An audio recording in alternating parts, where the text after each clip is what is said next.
definitely walk around your house talking to yourself. Yeah, where do I find it? A few different places. I can probably just Google it, right? Right. And part of a portion of it was what's the word for what? Thank you. Portion of it was excerpted in the New York Times. Okay. About I'd say about 11 months ago, but that's a guesstimation. But it dealt with a lot of things, but obviously it focused on this most recent pandemic and how people who literally have read 2 articles maybe are challenging people with 27 years worth of virology and thinking that they're equal to them, right? And thinking exactly.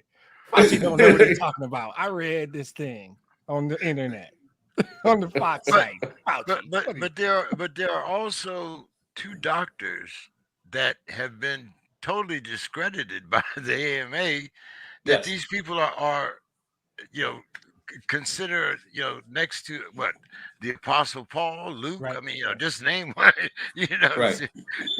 I think that's the real thing, particularly with the pandemic. And we're way off. We need to get back to baseball. We need to get back to baseball. All right, you know what? I'll table that. I'm gonna try and make Monday. Let's get back to it. I love it when we do baseball. Let's go back to baseball. Yeah, we don't get to talk baseball that much, so baseball doesn't get that much run. And now baseball.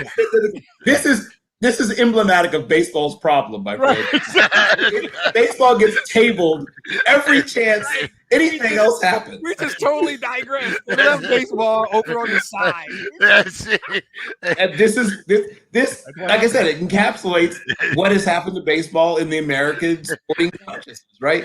Anything else, any shiny object, and we forget. Right. Okay, guys. It's here. First time ever. Dodgers versus Giants. Yep. Okay. Who's your pick? And will it go a full series? Bill? I think it probably will go to the wire. I'm picking the Giants, but not for any particularly logical reason, which is not usually like me. But I don't like it when I do that. It makes me nervous. After that speech you just made, it makes me a little tiny bit nauseous when I do this. So I probably will regret this deeply. But I just have, oh God, I hate saying this, but I have a feeling about this Giants team. Oh God, but I do. Like, there's something about them. I don't know how best to explain it because it's not. Did he just go through the first 2 lyrics of that? Lyrics of that song. There's something about them. I got a feeling. I mean, go ahead, Bill. I'm sorry. See, there you go. So shiny object. There you go. Come on, Bill. Right, but sometimes you see a team just sort of solidify, like come together. You know what I mean? Like you see this team is like, right, and then you see them 20 games later. It's like, huh. You see them 20 games after that, like, huh, right, and then you see them towards the end. He's like, And you see him 106 games later. Yeah. Well, I mean, every time I watched them, I was slightly more impressed than the last time, right? Where the Dodgers, I mean, obviously, the Dodgers aren't sneaking up on anybody. Maybe that's part of it. That it's like, oh, look, the Dodgers, they're still the Dodgers, right? So I didn't discover really anything watching them. Like, oh, the Dodgers are the Dodgers. So maybe that's part of it. But I discovered something. Somebody's be a player I hadn't seen before. Like, oh, when they bring this guy up, right? So maybe that's it. Maybe it's just the shiny object, right? Maybe it's just because they feel interesting and new as opposed to the Dodgers who feel like the Dodgers, right? It's like when you're watching Alabama. Oh, Alabama's still Alabama. I see. Okay, right? And so you don't get the same sort of, maybe that's it. It might be, this is probably a terrible thing. It might be all dopamine related or something that, like, there's no dopamine hit to be had by looking at the Dodgers. Like, oh, the Dodgers are the Dodgers. Oh, Alabama's Alabama, right? So maybe that's it. But I just feel like they're going to, some person I've barely heard of is going to do something that's going to, right? Yep. It's going to shift the tide. Yep. It's not the way I like to pick things, but I just have what do they call it? Not inquisition. That's not the word I'm looking for. Intuition. It's intuitive, and I'm not normally intuitive. Right. Here's the best part of all this. We just gave a speech on data and facts and people making decisions, and I'm about to do the same thing Bill just did. And I know the facts. I know that my biggest problem with this is that this is your two best teams in your game, and they're playing in the DL. I mean, the division series. They're playing in the DL. Yep. You evaluate your structure, first of all. Your two best teams shouldn't be in a division series. I don't know what they can do about it, but there's probably something. But I know that they played 19 times, and it was 10-9 San Francisco, which screams these two teams are pretty close, and they're the two best teams in baseball. So now I got to go all intuitive and feelings and guts and nonsense. So I think that there is something, I'm going to call it a come down. What happened the other night, winning a game like that, I don't know how you get right back up your next game, because that was a we're out. They had a Houdini-like escape in the Cardinal game. And I feel like there is something. I can't explain it. I have no data, right? It's a come down. But going back to data, just to give myself some credibility, I know that Logan Webb started against the Dodgers 3 times. That's San Francisco's starter in game 1. And he gave up like 7 hits over 16 innings. So there's some data that says I like San Francisco in game 1. I truly believe San Francisco played the best baseball over the course of 6 months. I think the Dodgers are the most talented team. So I don't know who I'm picking. I don't know how to answer your question because Bill was dead on. I don't know.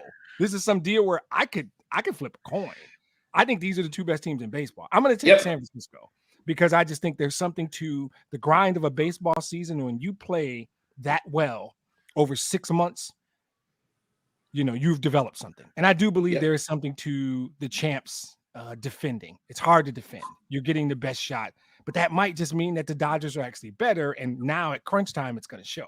I think it's going to be an excellent series. I think it's going to go 7. I'm going to take San Francisco, though. I think that game will be in San Francisco, so I'm going to take San Francisco at home in a game 7. Okay, all right. Braves versus the Brewers.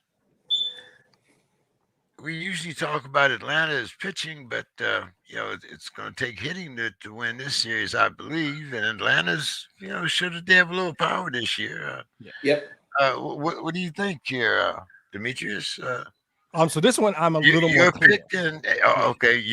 And of course, is it going to go to full series? Yeah, I don't think it will. I think this one's based on data. So Corbin Burns is Milwaukee's game 1 starter, and I think he had the best ERA in the National League for sure, maybe all of baseball. Something about 240, right? Struck out 230 something people. Those are good numbers. That's data for you right there. He's going to start at least twice. I think that Charlie Morton, the Braves opening day guy, solid too, over 200 strikeouts. He was probably more around a 330, 340 ERA guy. But what I do know is the Braves are boom or bust. They're boom or bust at the plate. But I know Milwaukee hits left-handed pitching really, really good. And the Braves are going to start Fried and Drew Smiley, 2 lefties. And Milwaukee hits left-handed pitching very, very well. So for those reasons, now, could they just go on a bash? That doesn't tend to happen in the playoffs. I feel like Milwaukee's game 1 and game 2 starters, both of those guys are top 10 in fewest home runs. I think Brandon Woodruff is around 9 or 10, and Burns is top 3 or 4. So the Braves are a boomer bust team. The Brewers' top 2 pitchers don't give up a ton of home runs. And the Brewers can hit left-handed pitching, and Atlanta's rolling out at least 2 of those. So there's your quality geek throwing some data at you to pick the Brewers to win the series in 6. Ooh, okay. Bill? Oh, boy. I could just say I agree with everything that was just said and simplify everything for everybody. I agree with sounds like there's a butt coming there.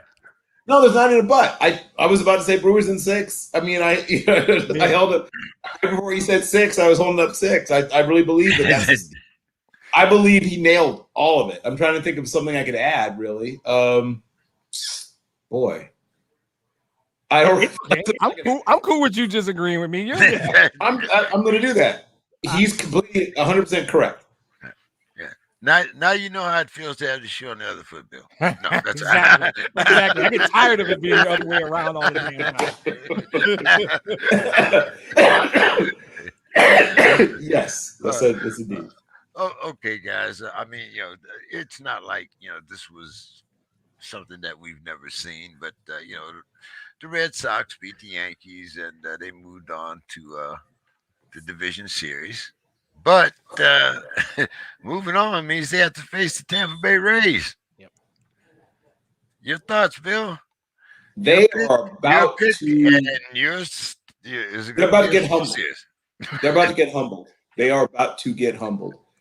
I know I've said this before. I'm just going to reiterate things I've said before. If you were teaching like a sports management class and you wanted to show somebody how do you maximize opportunity cost in baseball, you would just dust off the Tampa Bay Rays operation. Here's how they do this. Here's how they do that. Here's how they do this. Here's how they do that. And who does more with less than the Rays? Nobody. Nobody in baseball gets as much done with the resources. I've been to that ballpark, and I'm not trying to be mean, but it is probably the worst ballpark in baseball. No doubt. Now, they have probably the least reliable home field advantage in baseball. And what do? They are good all the time. I think they're in the bottom half almost every year in terms of payroll, right? I'm trying to think if there's a year they've broken into the top. I don't think they've ever. The entire history of the franchise, they've been in the top half in payroll. And there have been some years where they've been in the bottom 5 or 6, and they're always good. I can't stress to you enough how impressed I am by how they do what they do. They say there's these 1 or 2 players that were willing to go into arbitration and try to sign. And then everyone else, we wish them well, right? I mean, it's the discipline it takes to do that, no matter how good some of these other players are, to say, these are the ones we have to have because we can't replace them, right? There's no one else in the farm system this good, and we can't get them back in this player that's good back in trade. So these 1 or 2 players, and that's pretty much it, we're going to hold on to. And then everybody else, no matter how good they are, we wish them well. Yep. And we will try to maximize, once again, our return for them. And they keep getting it right over and over again. I'm not saying they never miss, because they have, but they miss less than anybody else that I can think of in baseball. Exactly. And when I think about the weaknesses that the Red Sox have, the strengths of the Rays play right into the weaknesses of the Red Sox. This is the worst possible matchup for the Red Sox. And the Red Sox are probably feeling pretty good about themselves, but that feeling was going to go away very, very quickly. I don't think this goes 7 games, to be perfectly honest. I think it probably goes 6. And I think that the games that are won by the Red Sox will probably be won by like 3, 4, 5 runs, right? And the games that won by the Rays will win 1 or 2 runs. Yeah. But guess what? You don't get to cumulative. It doesn't work that way, right? It's not distributive property. These things are isolated incidents. And I just trust significantly more, especially in close games. I trust the Rays as a team significantly more than I trust the Red Sox. So, yes, I think this is the Rays. Yep. Demetrius? Yeah, 100% agree. This will be short and easy. Sorry, James. The shoe's on the other foot. There's not a lot to add. His statements about their business model, how they do business, that's the most important thing. It's the way they do business. It's better than literally everyone. Now, the Yankees and the Sox and the Cubs, they use a different business model, right? Tampa's business model takes so much discipline and depth in terms of scouting and development. No one is good. They're a team.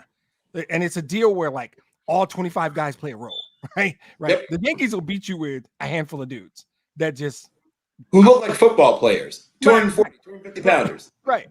Tampa, every guy does their role. And it's kind of beautiful to watch if you're a baseball purist. The way Tampa plays baseball is beautiful to watch.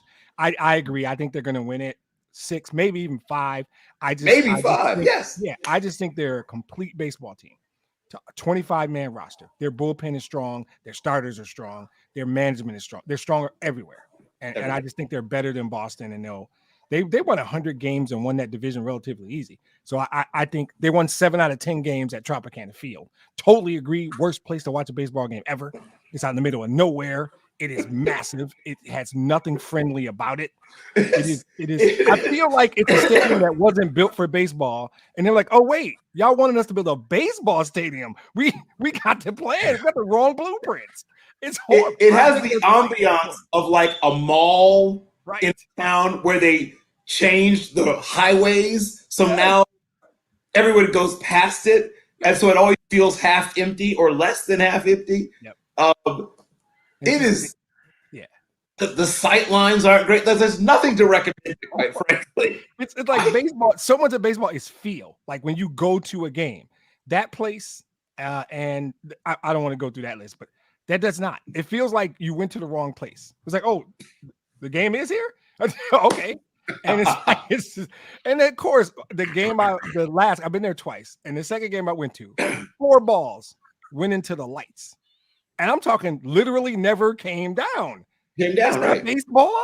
This is not how baseball is supposed to be played, where a ball just disappears into the structure and never comes down. Well, what do we do? Okay, the rule book says, what the hell are we doing? That being said, they play the game well. They play it like a team. They're a better organization, and they should win this series. Yeah. All right. Demetrius, the White Sox against the Astros. Yeah, so the Astros took game 1 earlier today, 6-1 final. That one is going to be interesting. The White Sox closed strong, and they were good all year. I mean, when they hired La Russa, I was thinking, wait, what? Tony La Russa? Tony La Russa Jr.? What year is this? right. I was like, wait, that Tony La Russa? But the White Sox had won 5 of 7 head-to-head games. And I still think the White Sox come back and win the series, despite losing the day. I'm going to take this one. Might go to distance. I think that's supposed to be part of the question. This one might go to distance. These are actually 2 good baseball teams, and it could go to distance. But I'm going to take the White Sox because Game 7 will be here in Chicago. So I think that I like the White Sox in that one.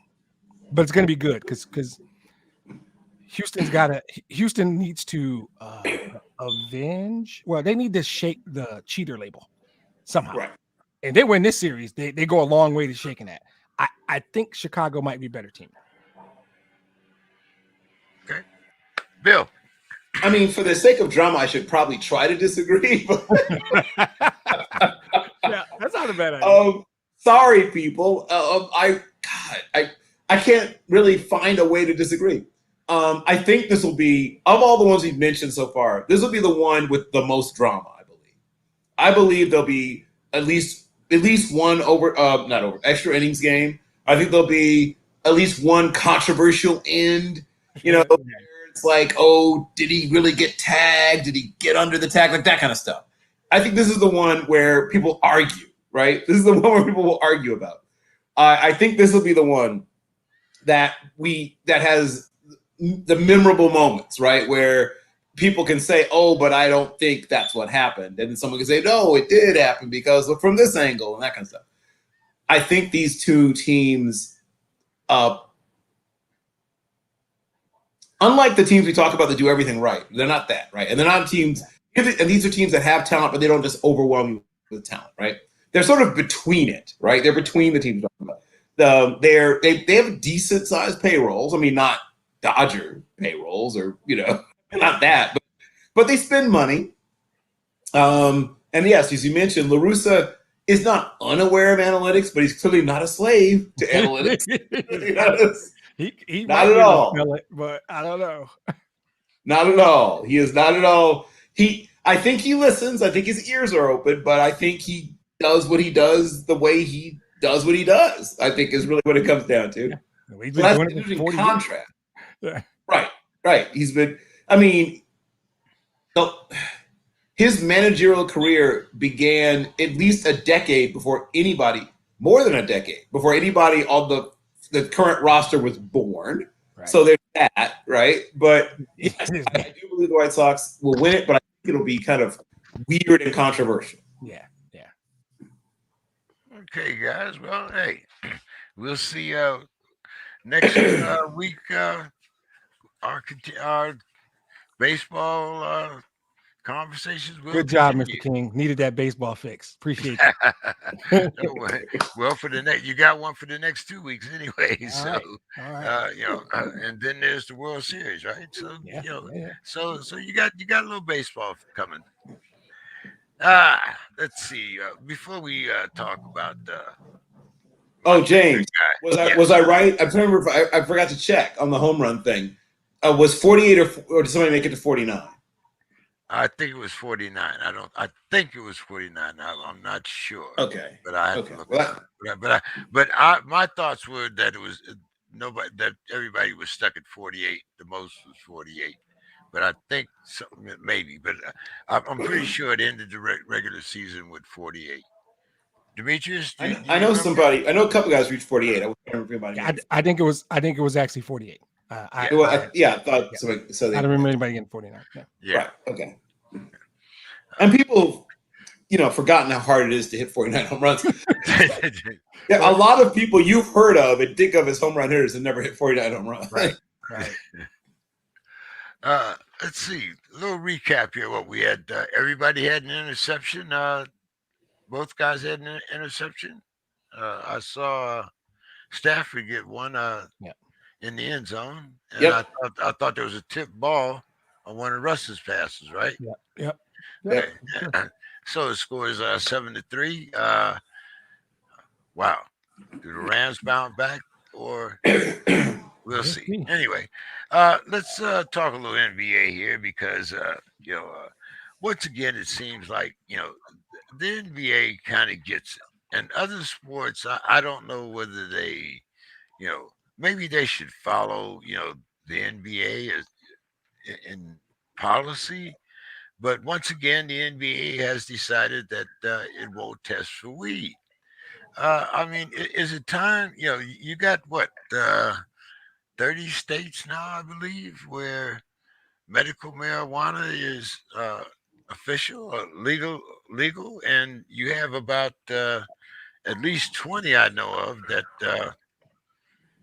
have recreational marijuana, and a lot of these stars live in these states. A lot of them participate in these states, and to kind of put it in perspective, I remember, like when you had games at Rucker Park and various neighborhood venues where you had teams that were actually brought together by, some of the, in the 80s and 90s, I guess it was, the guy, the weed man, put together a team. They play against each other, maybe, for a couple $100.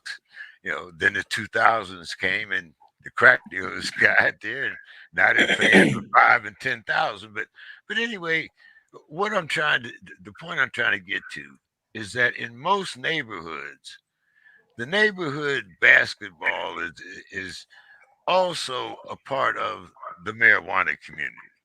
This is kind of where the guys hang out. Instead of being in gangs, or at least this is the way I know it. Instead of being in gangs, you go out, you watch the neighborhood guys play a couple good games.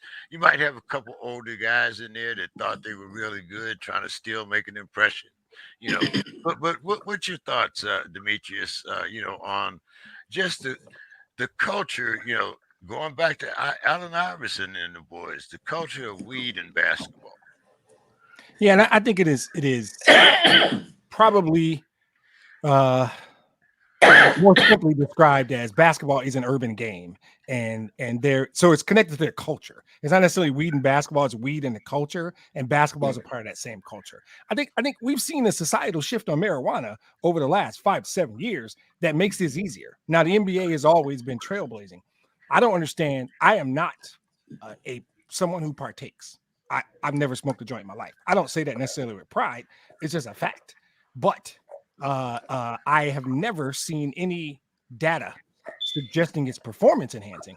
Quite honestly, everything I've been told, it might be the opposite of performance enhancing, right? And I certainly have seen plenty of evidence around pain management.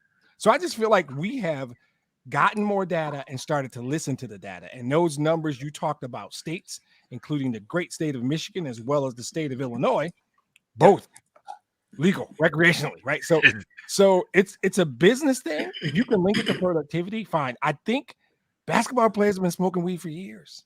Right? Yep. You can still play basketball and smoke weed by everything I see. And to me, the biggest thing is you're not going to stop it. You can't stop it. And these are grown men. And ultimately, you ask a grown man to live up to his responsibilities, his job responsibilities. And I would just look the guy in the eye and say, if you show up for practice and you can show up for the game and you can perform and still smoke weed, I don't have a problem with what you choose to do as a grown man with your life, your money, and your, lung capacity, whatever the case may be. So to me, if you can do your job and you can do this recreationally without hurting anybody else, I'm just not a judgmental person that says you shouldn't do that. Now, you should own your life and your responsibilities and your happiness, because I'm definitely owning mine. And once I retire and I don't have a job that requires me to take a drug test, I might. I don't know. I might. They make it in brownies, and nobody likes brownies as much as your boy. I might figure out a way, but right now it doesn't fit. It doesn't fit for me. But I don't. I just think this is a progressive league that's always been ahead of the curve. I think it's a shift in society that makes it easier.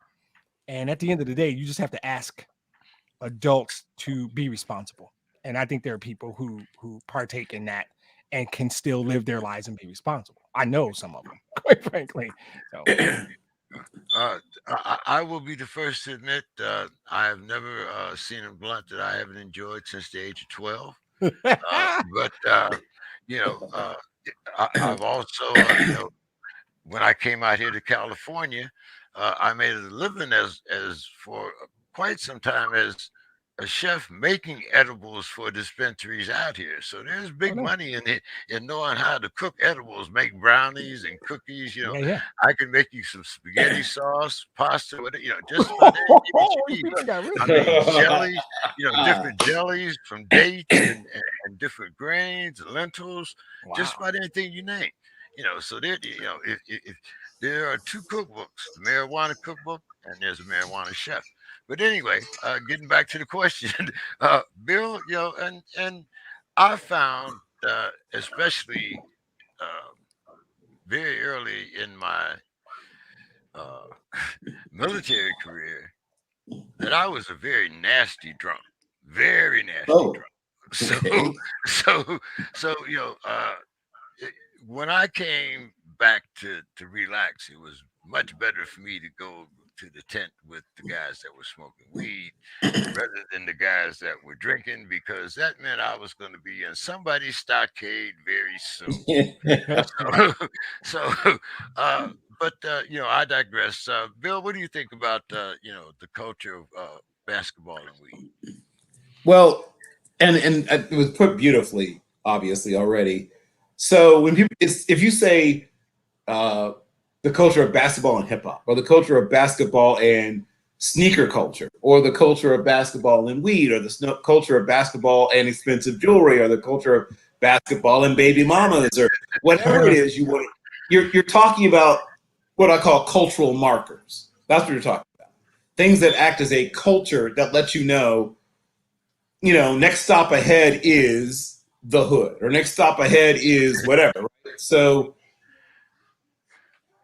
while there are people who are great at basketball, come from all kinds of places, right? I mean, Steve Nash is a South African Canadian, or Canadian South African, or however you want to divide him up, right?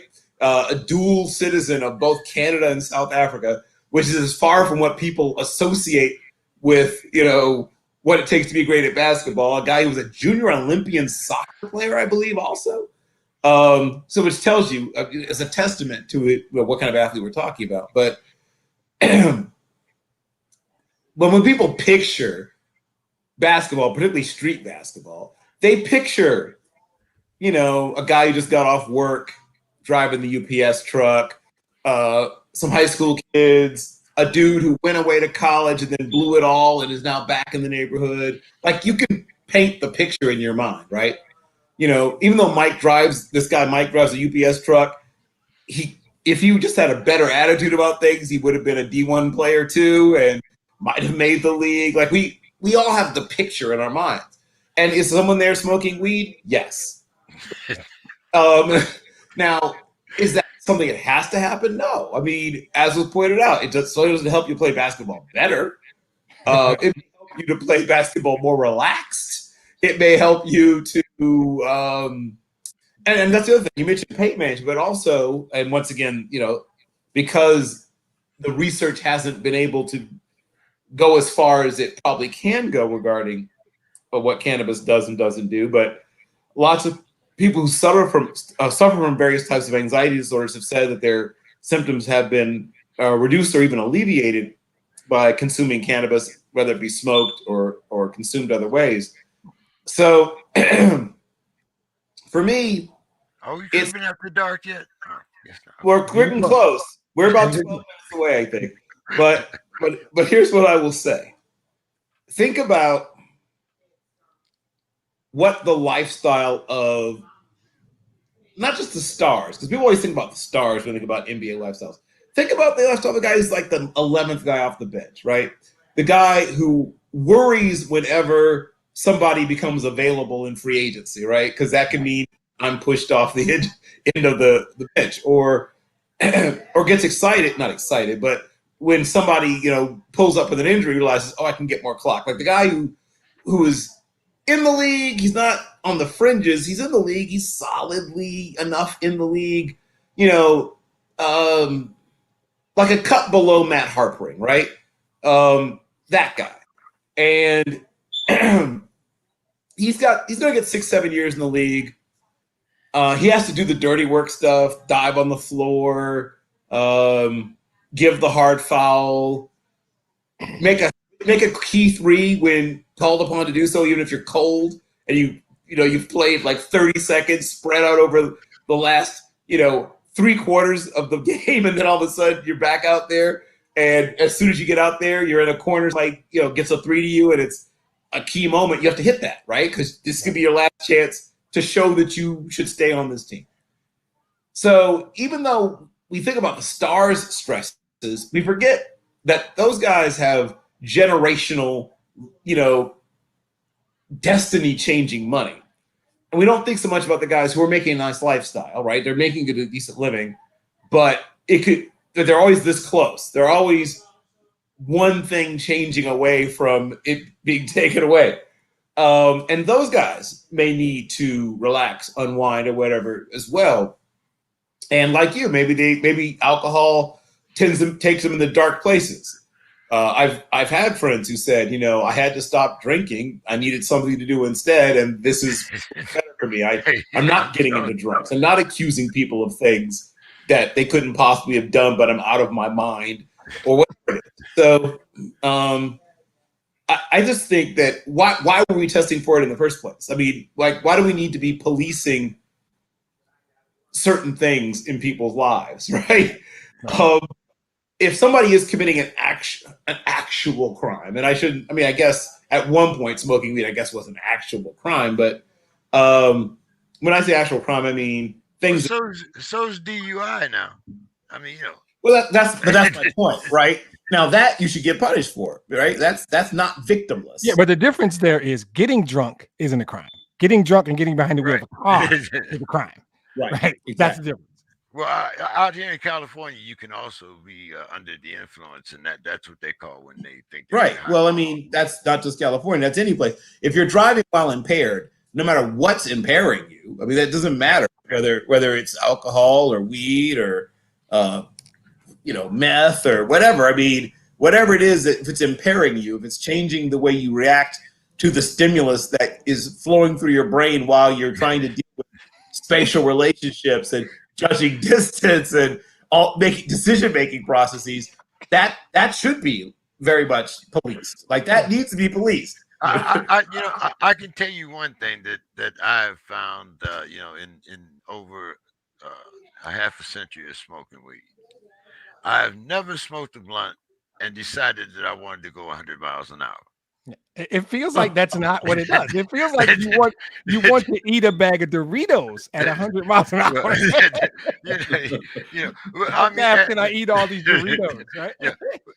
And that's another thing. See, after so many years, you don't get the munchies anymore. I tell people I haven't been high since 1978. Right now, the only thing I'm doing is maintaining the level of THC in my body. I haven't bothered. Yeah. If that's gonna happen, I ain't gonna even bother. But anyway, I'm kind of glad to see them getting off of this, and I would love to see baseball and some of the other sports getting away from weed. There are much other things that we should be concerned about. Josh Gordon never got suspended because he had a bag of weed or he smoked a blunt. I'm just saying. Anyway, but let's stay with the NBA here. KD says that he's envisioning Kyrie will be with the Nets for the season. Demetrius, do you think that the Nets should still be the favorites over the Lakers without Kyrie? See, I almost want to ask Bill to talk for 7 minutes so we can officially be after dark before I start talking about Kyrie Irving. I really worry that I'm about to break some rules. But here we go. Here we go. Don't worry, because 2 questions from now, which will probably be 7 minutes, I'll give you a chance to talk about Kyrie again. Sweet. Okay, all right, cool. So I'm going to say this. I think KD's trying to be a good friend and a good teammate. And I respect that in him, right? You got to respect that. I'll tell you in 8 minutes what I think of Kyrie. But I think that to answer your question, they're a really good basketball team with the talent of Kyrie Irving on the floor, but it is the distractions of smartest guy in the room that's really going to cause them pain.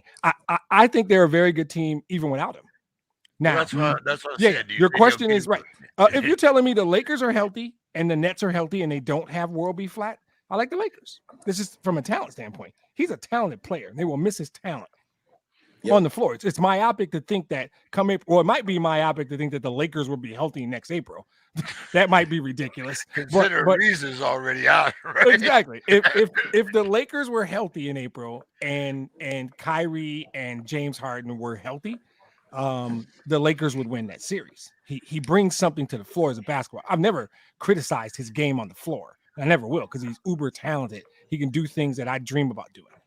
Problem is all the other crap that comes along with him. So I'm going to directly answer your question. No, I think the Lakers are still the team in the West, because I am a Westbrook guy. The Brody is no joke. And I think the East is more competitive than people think. If World B. Flat turns into a distraction, there's some decent teams in the East that might make their life miserable. Atlanta is not a joke. We talked about this. There's some good teams in the East, So we'll see. I think that everybody healthy and World B. Flat is like refusing to take a shot, so he can't go to LA or whatever. I like the Lakers. Yeah. The distraction is the worst part of this, though, is the look at me guy. Your thoughts, Bill? First of all, I just want to confirm, did the Milwaukee Bucks leave the NBA? I just want to Great point. I forgot that, right? I just want to confirm that. So, no offense, I don't get the whole crowning the Nets thing anyway. Good point. There's nothing about that team that makes you feel like the Bucks, with or without the aforementioned Mr. B. Flat, should be quaking in their boots. Now, can the Nets, when they're hitting on all cylinders, beat anybody? Sure. Like, I'm not disputing that. I don't trust. We talk about how I just tell you I don't trust certain teams, no matter how talented they are. This is a prime example of a team that I really don't trust. I mean, I just don't trust this team. As good as they are capable of looking, always in the back of my mind is another shoe's going to drop. Exactly. We're going to hear the sound of that shoe, and it's dropping. So unless and until there is a radical change in the way that certain people on that team interact with objective reality. I am not about to sign on to buying into the Nets. Right. That was so well put. That was so well put. Oh my God. That was awesome. Bill, being a Lakers fan here, I'm going to let you start this one off because I didn't mind when they said that, Pau Gasol was going to retire. Mm-hmm. But then I start hearing these rumors. So as a Lakers fan, Bill, I have to ask you, maybe it's just me, old man, and, looking back at all these Laker teams and some of the guys that aren't there. Should the Lakers put Paul Gasol's jersey up in the rafters? I'm going to put it this way. Maybe they have different, how like sometimes you live in a neighborhood, but there's a part of the neighborhood that's gated, right?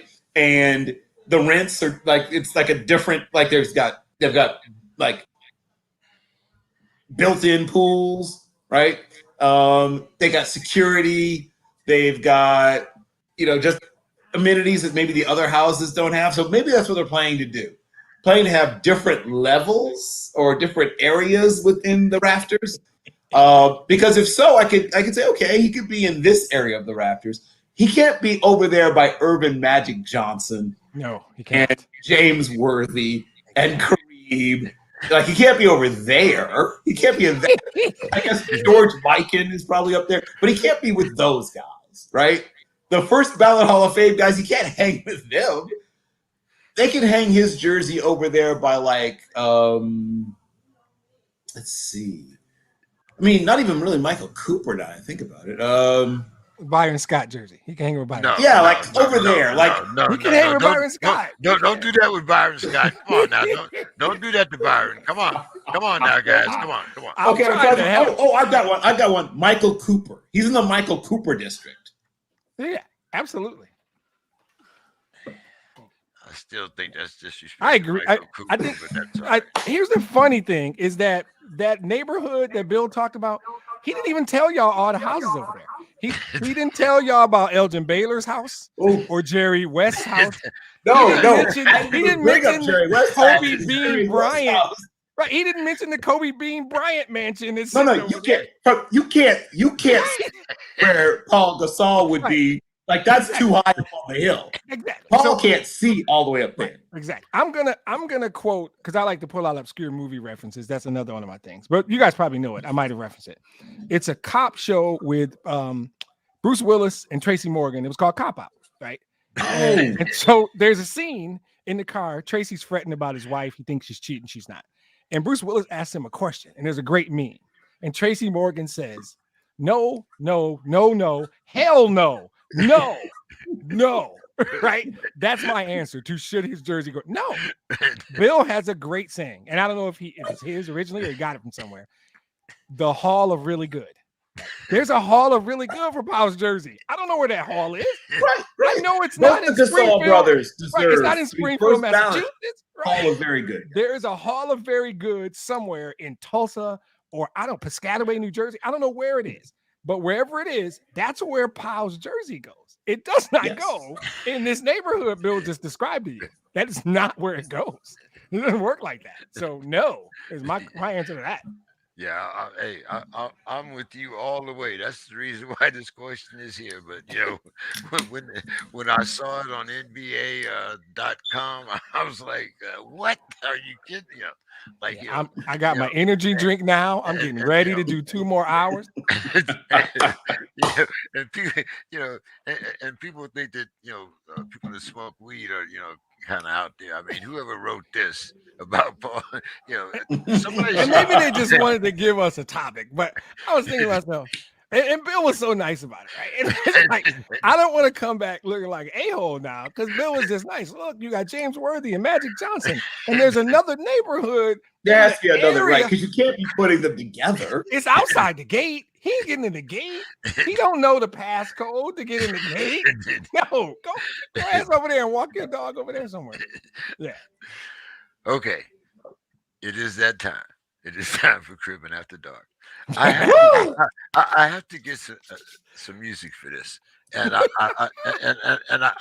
I've picked out some very appropriate music. It's Black Violins and DMX. Oh. I love it. I love it. I love it. Anyway, Demetrius, pundits have said that there should be a straight up trade, Kyrie for Ben Simmons. But the one thing that I haven't heard is while everybody is talking about this, has anybody talked to Doc about this? All right, so I'm looking at my phone and I got a message from Glenn Anton Rivers right here. It's a sad face emoji, 3 poop emojis, a thumbs down, and Whitney Houston saying hell to the yeah, Doc don't want none of this. Doc's message says, nah, bro. That's all it said. Nah, bro. He don't want this. Nobody want. See, the thing about Doc, and I'm a big Doc guy. We talk about Doc Rivers quite a bit, and I know Bill's a fan of Doc Rivers. You can go back and look. Underrated as a player. Doc Rivers was a really nice point guard. But as a man, you hear the term often, leader of men. That appeals to me. The Lions briefly had a coach, and we didn't get it, named Jim Caldwell. Jim Caldwell was a good man and a leader. And I think we made a mistake, but I don't want to digress there. Glenn Anton Rivers is a leader of men. People respect Doc Rivers, and he knows a ton about basketball. Mm-hmm. That would suggest to me that Doc Rivers in his real life is smart enough to say, no. And sometimes that's a hard word because people are like, oh, we can get Kyrie. Doc's that dude in the room who says, hey, no. And he might not even explain. He might just say no. And everybody go, oh, Doc said no. That's no. No means no. That's what it is. That whole I'm enlightened bullshit that Kyrie's selling to a whole bunch of people, Doc is not trying to hear that. Doc Rivers is too smart. Kyrie, here's my advice. You like to consider yourself smartest guy in the room. If you're in a room with Glenn Anton Rivers, you are not the smartest guy in the room. Sorry. In other rooms, maybe. KD and Harden, the other players, maybe. You're in a room with Doc Rivers, you're not the smartest guy in the room. Just accept that. So take that world is flat shit somewhere else because Doc's not hearing it. And he's too good a leader. He's too smart a basketball man. And I think he's just a solid dude. Doc doesn't want that. No. And I think Doc has pull in the organization. He's not just a coach. He's got clout. He's got authority. And he's not dealing with that. I don't know that even on the floor, Kyrie the gap between what Kyrie brings you as a basketball player. Set aside all my hatred for Kyrie. I'm actually going to talk basketball for a second. The gap between what Ben Simmons brings you and what Kyrie brings you is specific and narrow. As Bill would say, there's one thing in this game you should be able to do. That's shoot the basketball, right? Kyrie can do that. Ben can't. There's other things Kyrie can't do. Ben can post up. Ben's a better defender. I don't know if the talent gap is so huge because you got scorers on that team. I don't know if I would do that strictly on talent. Throw in the nonsense. I don't want no part of that. And I think I'm a smart guy, and I know I'm not as smart as Doc Rivers. So no, not gonna happen. Bill, Kyrie walks into Doc's office and says, my ego hurts tonight. I don't feel like playing. Now, here's what you also have to remember about Glenn Anton Rivers. He was not only a really good player, he was a really tough player. Exactly. He was a really tough player. I saw him play through a lot of stuff that other guys couldn't or didn't play through. And he will still tell guys the truth about themselves. Not everybody can play for him because of that, right? We've seen where he and in some instances and some certain stars or even players that might not even be considered stars, but certain players, and he just couldn't, right? Because if he thinks that there's some part of your game that's bad and needs to be fixed, he's going to tell you that in no uncertain terms. if he thinks that you don't always give great effort, he's going to tell you that in no uncertain terms. I mean, people always act as if players coach and disciplinarian or even hard ass are mutually exclusive things. But Bruce Arians constantly shows you can do both. Yep. You can do both. You can be a players coach, a guy that guys love to be around and joke with, and all kinds go drinking with even, and you can still tell them, "Oh, you sucked. I watched the film. You were terrible." Right?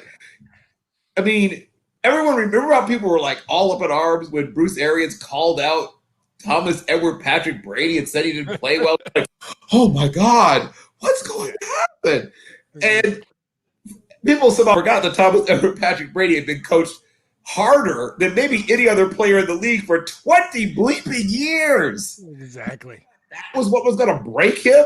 Then you just don't know anything about what he's been through. And then when I think about Doc Rivers, when I think about what Glenn Anton Rivers has accomplished, just first of all, coming out of Maywood, right? I don't know if you guys yeah. Maywood. So first of all, Maywood is like this oddly country feeling, but somehow quite dangerous suburb of Chicago. But like it feels like it's in another time, right? So how can I be this close to the middle of Chicago and there's dudes with jerry curls? Like, how is this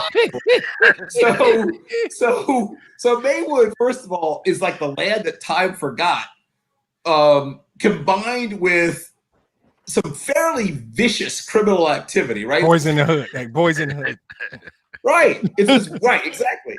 It's this little time capsule, this crime-ridden little time capsule. And so he comes up out of there. It takes toughness, right? He's a tough dude. I'll bet Martin Luther King Boulevard runs through there somewhere. Well, I'm just saying, it may not go out to Maywood. It may not go out to Maywood, though. Right, but speaking as a person who lives actually quite close, it's too far west for it to run through there. Right. But speaking as someone who lives actually quite close to Martin Luther King Boulevard, it is interesting to note the way that we talk about this. Every city in America, right, at least of a certain size, works. But I'll say one last thing on this: if Kyrie Irving is chafing, right, and he's been with some fairly laissez-faire organizations, right? I mean, he's never been with somebody who really gets on you. If we're saying that he's going to somehow, with Glenn Anton Doc Rivers, right, who was a great point guard and has very high standards of what he expects from his point guard, not just in terms of play, but in terms of contributing to the development of the other players around you. Exactly. I mean, this feels like the least likely landing spot. Like, I'm trying to think of any place less likely. I don't know if there's a less likely landing spot in the whole league, in fact. Yeah. And let me sum up what I think Bill Bill's being nice tonight. It might be the tie. What Bill just told y'all was this. Kyrie is way too damn soft to play for Doc Rivers. That's what he just said. Right now, he plays for the aforementioned South African Canadian, who was a great point guard and by all accounts is a very nice guy. Yep. Kyrie Irving's way too soft to play for Doc Rivers. Doc, no. You guys know I have a thing for Doc, but and I just can't imagine. I just can't imagine, the look on Doc's face if Kyrie would show up. Yeah, think about the voice. Think about Doc. Kyrie, like Doc, that voice. It would be a great show, like a hard match. Fantastic. Kyrie is way too soft to play for Doc. It ain't never gonna happen. No. Demetrius, all over, the NBA, everywhere I look, there's at least one article on one of the young men that the Pistons have in their upcoming arsenal. If it's not your first round draft pick, it's the other two young men. Give us the lowdown on what's happening with the Pistons and this trio of young bucks. Yeah, I think that the credit goes to Troy Weaver, the Pistons general manager. Bill knows who he is. He is This is the best hire in the history of the Pistons. Probably. I think that what he did was he nailed last year's draft quietly. Yep. Sadiq Bey, Isaiah Stewart, and when he gets healthy again, Killian Hayes. That group, along with this year's number 1 pick, Cade Cunningham, and these Bill Carroll glue guys, like the definition of these guys, he's got them. Hamidou Diallo and Josh Jackson and Trey Lyles they signed. And he got Jeremy Grant, who can just get buckets. We talk about you need a dude that can get buckets. They signed Kelly Olynyk to a really smart contract who can come in, play a versatile, more so than Mason Plumlee, but Isaiah Livers they drafted this year. They got Luka Garza, who I saw a lot in the Big Ten, got his body in shape and is a really gifted little player. So they're young, but they're uber talented. And Dwayne Casey's the perfect guy for the job. I love Dwayne Casey.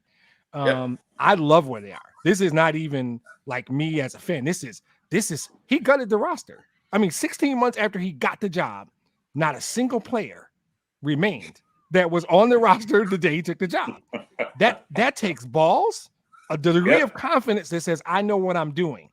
That not a single player 16 months after you got the job is on the roster, 15, all gone. And it was names like Derrick Rose and draft picks, Sekou Doumbouya, who might end up being a pretty talented player. He gutted this roster. He nailed 2 drafts in a row. And the core of this team is 5 or 6 guys he's drafted in the last couple of years. They're all young. They don't have a single player on the roster that's over 30. Right. And he's done it right. And this backcourt of Killian Hayes and Cade Cunningham is going to be special. Sadiq Bey can shoot the basketball. Isaiah Stewart you should know his name. If you don't, figure it out. And then, like I said, they're getting really manageable contract performance work from Josh Jackson, Jeremy Grant, Kelly Olynyk, those kinds of guys. This team is going to, I think, surprise some people. I still don't know that they're ready to get into the top 5 or even 6. But I think they get into the playoffs around a 7 or 8, and that's going to be a successful season. This season isn't measured by wins and losses. It's about the development of this young core. And Blake Griffin's 31 mil comes off the books next summer. So they're going to be They're going to be in a position to sign somebody to work. Just in time to be able to take advantage of adding that kind of piece. Absolutely. They're going to right when you're ready for it. The arc of this franchise, right? Yep. But now, right up, right back up this way, right? I mean, right? Yeah. I can't stress enough. Well, one, how much he nailed everything, but also if you just like watching, I just bragged on the Rays. If you just like watching, as you said, the confidence. People don't use swagger to describe front office very often, but that front office has swagger. I mean, they said some of these guys are good players, but they aren't right for us. Yep. And they got rid of everybody. Yeah. And if one of those guys goes somewhere and balls out, people are looking at you like, right? Right? So it took all that stuff. Guts, it took foresight, it took being committed to your plan, being courageous enough to say, we're following the plan no matter what, and then to execute. The hardest part, everyone has a plan. The hardest part is executing said plan. To execute that plan and to have it come together in such a way that right as they now have the cap space to really do things, right, they're going to be headed. They'll look good enough to certain free agents that they'll be intrigued, like, be appealing. Exactly. When we played against those guys, they played us hard, right? And you look at that young core, you can see that's 3, 5, 7 years of really good basketball on that floor right now. That's the appealing thing. Yeah. Yep. Let's see. Let's talk a little college basketball, football here. And I talked about this last week, another subject when I was talking about Cincinnati against Notre Dame. I asked, would Cincinnati move up in the rankings? But it does seem like Iowa and Penn State moved up. And since they stayed at 6, Notre Dame fell to number 14. Yep. Your thoughts, Bill? Cincinnati doesn't get rewarded, but Notre Dame plummets. Not sure if they're still in the top 14, but anyway. Right. So, I mean, Notre Dame was overrated, as I had said before. Anyway, there you go. Yeah. Continues somehow to be underrated. Will you people never learn? But okay, fine. We'll just, some people refuse to believe that fat meat is greasy. If other than the two big teams at the very, very top, right, Cincinnati is going to give anybody else, take the top two off. Right. Anybody else you name is going to be a dogfight against Cincinnati. And they're going to hang an L on a bunch of bigger names. I mean, they would destroy Texas. Like, it's funny to me when we think of traditional powerhouses, Texas would get walloped by the Cincinnati team. I'm talking 17 points. They would hang a nasty L on a bunch of these traditional powerhouses. LSU doesn't want any parts of Cincinnati. There's a bunch of big names. USC? Oh, hell no. There's a bunch of big name programs that have no business, right, being mentioned the same breath with Cincinnati. And I think it's that people have to overcome that prejudice, right? Yeah. I know it's not a name brand or whatever, but just look at the talent. There's a bunch of dudes on that team that are going to play on Sundays, first of all. A bunch. I don't mean 3 or 4. I mean a bunch. I'm talking a bunch. Almost every member of their secondary is going to play on, mark my words, almost every single member of that secondary is going to play on Sundays. 2 of their defensive linemen are going to play on Sundays. At least one of their linebackers is going to play on Sundays. Their quarterback's going to play on Sundays. At least one of their wide receivers is going to play on Sundays. They have a tight end who's going to play on Sundays. 1 or 2 of their offensive linemen are going to play on Sundays. This is a really good football team. Just, once again, first thing they teach you when you start scouting is don't scout the helmets, right? Don't get fooled by the brand, by the this, by the mystique, the allure, all that good stuff. I think eventually Cincinnati's going to fight its way to the top 4. No matter what they try, the fact that they're going to keep winning and teams above them are going to be losing, at some point, they can't backfill forever. At some point, you have to admit, okay, this is one of the top 4 teams in the country. Because they are. Penn State and Iowa play each other. Yeah, somebody's going to lose an O there. Yeah. Yep, somebody has to lose. So the only thing that concerns me, but okay, Wake Forest runs the table, but they're way, way out. But they could, because they would run the table. They're way down. They'd have to climb over a bunch of dead bodies to get into the conversation. Even though people are sort of disappointed with Oklahoma, they could still run the table, right? Would people jump Wake Forest over them? They shouldn't. Even if Wake Forest goes undefeated, they should not get jumped over Cincinnati, in my mind. I think the ACC as a whole is down. I think the SEC, frankly, as a whole is down. Now, they have 2 great teams. But people are to think that that's the SEC. No, that's your 2 best teams by far. The rest of the SEC is, none of the rest of them scare me, quite frankly. Right. So yeah, I'm advocating for Cincinnati to get its chance. I believe they will. I believe there won't be enough teams they can justify pushing above them. Yeah. It was, when I presented that scenario last week, Demetrius, I met with some skepticism. Cincinnati, getting to number 4. Well, as we mentioned, 3 and 4 are playing each other. One of those O's must go. Yeah. Georgia is second. They've already lost to Alabama, right? So, well, they haven't played them yet. Well, Arkansas. Yeah. So I think again, Bill laid it out. So take the top 2 and just pretend they're not even there. They are who they are, and then think about the rest of it as those guys playing for 2 spots. I think they deserve to be there. The opposite, the other side of the Penn State Iowa game is somebody's moving up. So I think that the winner of that game probably ends up 3. Yep. Oklahoma's the problem. Oklahoma's the problem for all the reasons Bill said. They have the name, they have the mystique, and they might run the table. And if Oklahoma runs the table, people won't look past the helmets. Now, I think I'm a defense guy. Since he plays defense, Bill wasn't joking when he told you 6 players on that team are going to play on Sunday, maybe more on the defensive side of the ball. There's another 4 or 5 on the offensive side. They legitimately have 12 NFL players on that roster. Their defense is legit.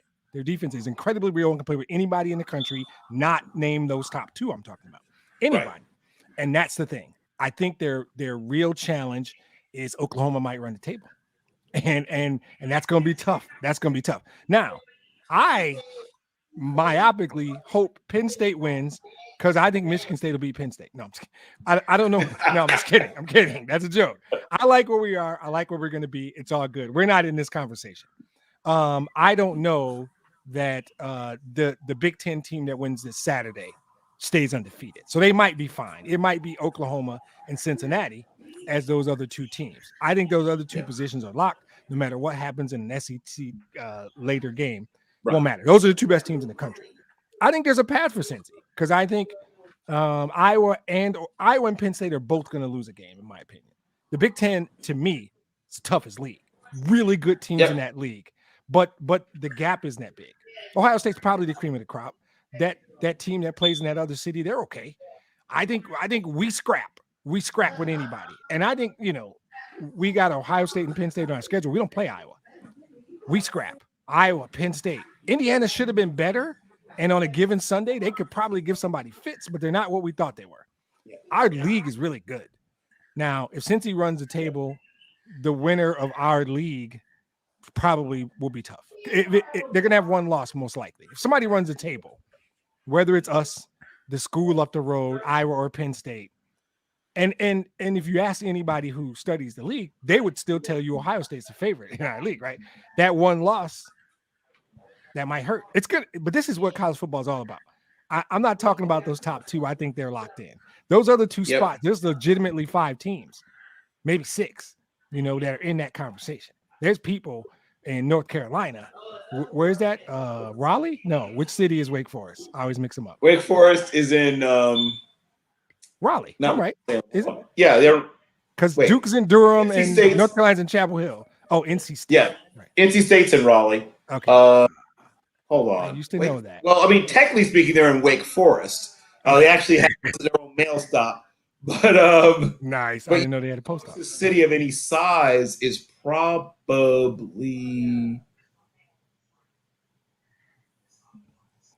They would have something to say. They would think that their team deserves to be there.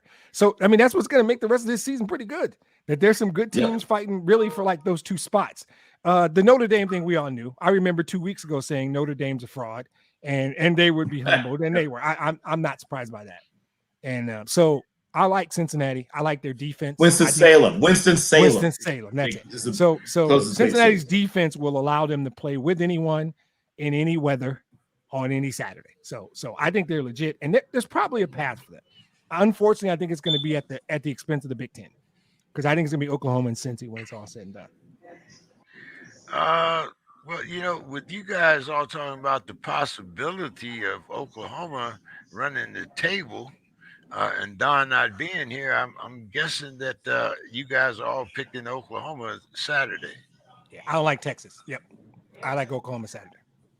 Yeah, I like Oklahoma. I don't dislike Texas. I think Oklahoma's a better football team. Let me make sure I say that right. To me, the game to spotlight, if they pick up a loss, to me is the Bedlam game. First of all, I mean, obviously it's a rivalry game. Oklahoma State, that's their Super Bowl every year, and they are themselves so far undefeated. Now, I don't know if they are. But if somehow those are 2 undefeated teams meeting each other, it's much better for Cincinnati if Oklahoma State wins, because the voters do not respect Oklahoma State the same way for whatever reason. And so it'll be much easier for them to justify this is finally the year that a group of 5 team makes it in if Oklahoma loses than if Oklahoma State loses to Oklahoma. Right. They'll put Cincy in over Oklahoma State, but not Oklahoma. Right. Yeah, I think you're right on that. Yeah. I'm still trying to figure out how Texas got to be 21, but that's a different. They're Texas. We just talked about that. We talked about Mystique and name brand and all that stuff. And Johnny Majors somewhere. Demetrius, you tell us what's going to happen here. I'm like Michigan State. You guys moved up 6 spots to number 11. But on the 30th, you'll be playing that school whose name you do not mention. We're not. Who's if look at, and I'm looking at the schedule here, it would seem that doubting, some unforeseen luck that on the 30th you're both going to be undefeated. Yeah. I suspect we will. I don't like to look ahead, particularly when it comes to that. I want to though. I wanted to tell you we're better. We're better than them. We beat them last year with a bad team. Our offense. True. I don't know if people are keeping their eye on us. Don't sleep. Dramatically better. Oh my God. We have a trio of wide receivers. Trey Mosley, Jaden Reed, and Jalen Naylor. Yep. Really good receivers. Our quarterback has made leaps. We got a really good left tackle who transferred from, I'm going to say Arkansas State, I'm pretty sure. Name Horst. And everybody knows who Kenneth Walker III is. Right. If they give a transfer portal player of the year award, deserves to win it. Exactly. And so offensively, we are good. But I try not to look ahead. We got a business trip to Piscataway, New Jersey. Let's take care of Rutgers. Then we're going to take a similar business trip to Bloomington, Indiana. We got to take care of that. I don't even want to talk about those guys up the road or down the road or whatever direction they want to call themselves. We'll get to them when we get to them. But because I can't help myself and I'm wearing the shirt, I just think we're better than them. Barring some injury or something, I think we're the better football team. I think we're the more complete football team. There's a couple of things they do really well, right? They run the ball well. But you know what we do? We defend the run pretty well. So it should be a good game. But we got to go do what we're supposed to do in the next 2 weeks. Take care of this. Don't look ahead. I think we're better than them at every skill position. And I think as blasphemous as this might seem to certain people, we're better than them on the sideline. You better learn the name Mel Tucker. He sweats profusely. The man has a towel on his shoulder like John Thompson. Yep. The man can sweat. He's on the sweat Mount Rushmore, but he can coach football. He can coach football, and I'm already on the bandwagon. And I think when we get there, we'll talk more. We're going to talk a bunch of times between now and then, and you won't have to prompt me to tell you how I feel about that school, their team, and their ridiculous coach. So, yeah, we'll get there well before the 30th. But as we look now, we got a couple business trips we got to take care of. Let's go take care of business. We'll get to those guys when we get to them. Well, then, Bill, should I ask you about Rutgers in Indiana? Well, versus Michigan State, or just in general? What do you mean? Versus Michigan State. I mean, and once again, he's right. You don't want to ever look past any opponent. Rutgers has a couple of good players. They have a linebacker I really like. They have one wide receiver I think has a chance, but they're a few years away from being able to put a team on the field that is a threat to beat almost anybody in the Big Ten, quite frankly. I mean, Big Ten East, man, that's a division. Right. They're not. Rutgers is not there yet. I think they may have, finally gotten the right people in place to start turning it around, but they're a couple of years away from being a threat. Indiana is a scarier team, but they've gotten really bad offensive efficiency this year. Their offensive efficiency numbers this year are just ugh. They are truly wasting Tyrese Freifogel, who I think is one of the best wide receivers in the country, but unfortunately they can't throw the ball down the field at all. So he's having to come back to the ball, and I mean it's been just literally like a bad ball drill every game for him. Peyton Hendershot is the one guy who sort of benefited from their lack of ability to throw the ball down the field because he's a big-bodied wide receiver who works the middle, and they can find him. Their defense has taken a giant step backwards from where it was last year. They were never great on offense, even last year when they were much better on offense. But with the offense having essentially, just regressed enormously, and I wonder if Michael Penix is healthy. When I watch him play, he doesn't look the same cat. I agree as he did last year. He doesn't look the same. And it's a comment / indictment of whoever the backups are if they're sending him out there in the condition he's in if he's not healthy. Right. As opposed to the other option, right? Right. So 60% of you apparently is better than 100% of whoever that other cat is. Is what it appears to be. To me, and once again, I don't know this. I don't need insider information, but he doesn't look healthy to me. So Indiana is always capable of pulling an upset. They play hard. It's a program built around 2 and 3 star recruits that just play so hard. So they're always a little bit scary, but Michigan State's a better team. And Rutgers. I mean, they would have to help Rutgers a lot. You know what I mean? I mean, a lot for them to lose that game. Like, I'm talking like 5 turnovers a lot. Like, something crazy would have to happen. A couple of blocked punts, that kind of stuff. Guys, what team is this that came out for the second half? These definitely don't look like the same Rams. And yeah, exactly. I mean, I don't know what. I mean, we were talking about the Seattle defense before, and how there were holes in it, but it's after dark. Damn, I mean, yes. Where were these Rams the first half? Anyway. Well, two things. One, their offensive. We'll get to the NFL. Oh, okay. All right, we'll save it. That was just an observation, Bill. Okay. But you were talking about some of the things that were happening, and one of the guys that I really was looking out for this year was Darryl Stingley Jr.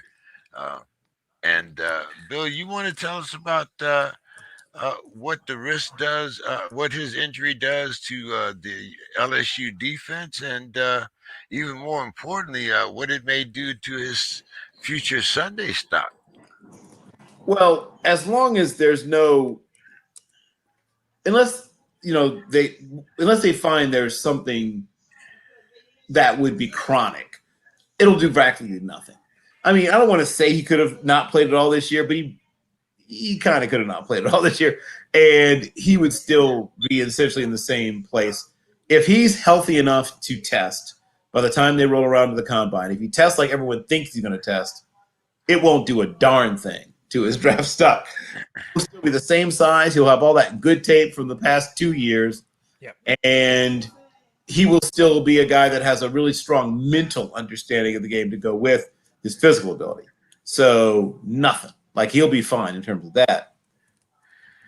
The only thing I would say is it opens the door slightly for some of the other guys, for his teammate Eli Ricks, or I have to check see if Ricks is even draft eligible, because he's listed as a sophomore. I have to check if he's a third-year sophomore or whatever, I think. But so that I can't answer yet. But there's guys like Sauce Gardner. There's other guys out there who might open the door a crack for them, but the perception of Darryl Stingley is that he is a top 10 player in this draft class, and I don't think that's going to change just because of his injury. Any comments you want to Did make? I call him Daryl? Did I just call him Daryl? You did. I was just about to say. You guys both. I thought I did too. Obviously, I mean Derek. Both of us did. Yeah. That's what he did. Yeah. Out of respect, I wasn't going to correct either one of you guys. I was. No, I could hear it. I could hear it in my head. Like, wait, hold on. Yeah, it's hard though. We remember Darryl Stingley for.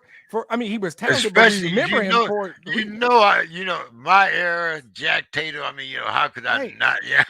that never. I mean, I was young then, and that stays with you. I was probably single digits, 9, 10, 8, 9, 10, something like that. But I think that again, agree with Bill. This is easy. It doesn't impact his draft stock at all, unless they find something structural and they come and announce this.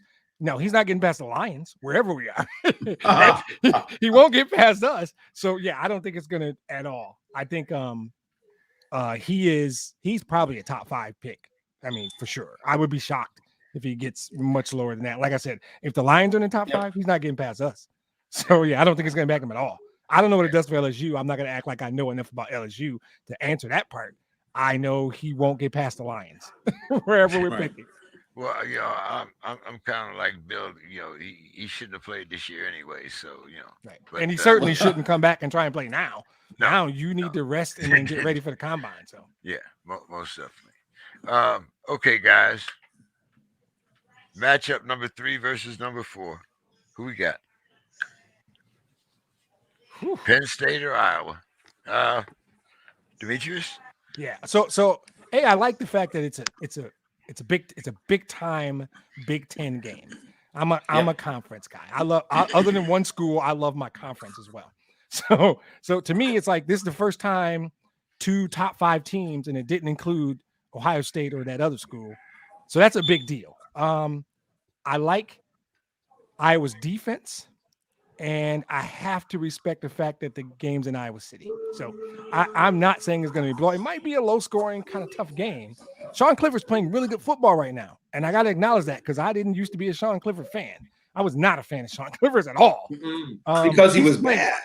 Right. For good reason. But he's playing good football, but I'm going to pick Iowa. Defense, man. I will say the best. If you tell me the best unit on the field is one team's defense, that's the team I'm picking. And I think Iowa's defense is the best unit on the field. And the game's in Iowa City. And I think it matters a lot in college, somewhat in the pros. But I think they're both good teams. I don't think it'll be shameful. I don't think Penn State will be embarrassed. But I think Iowa wins the football game. Bill.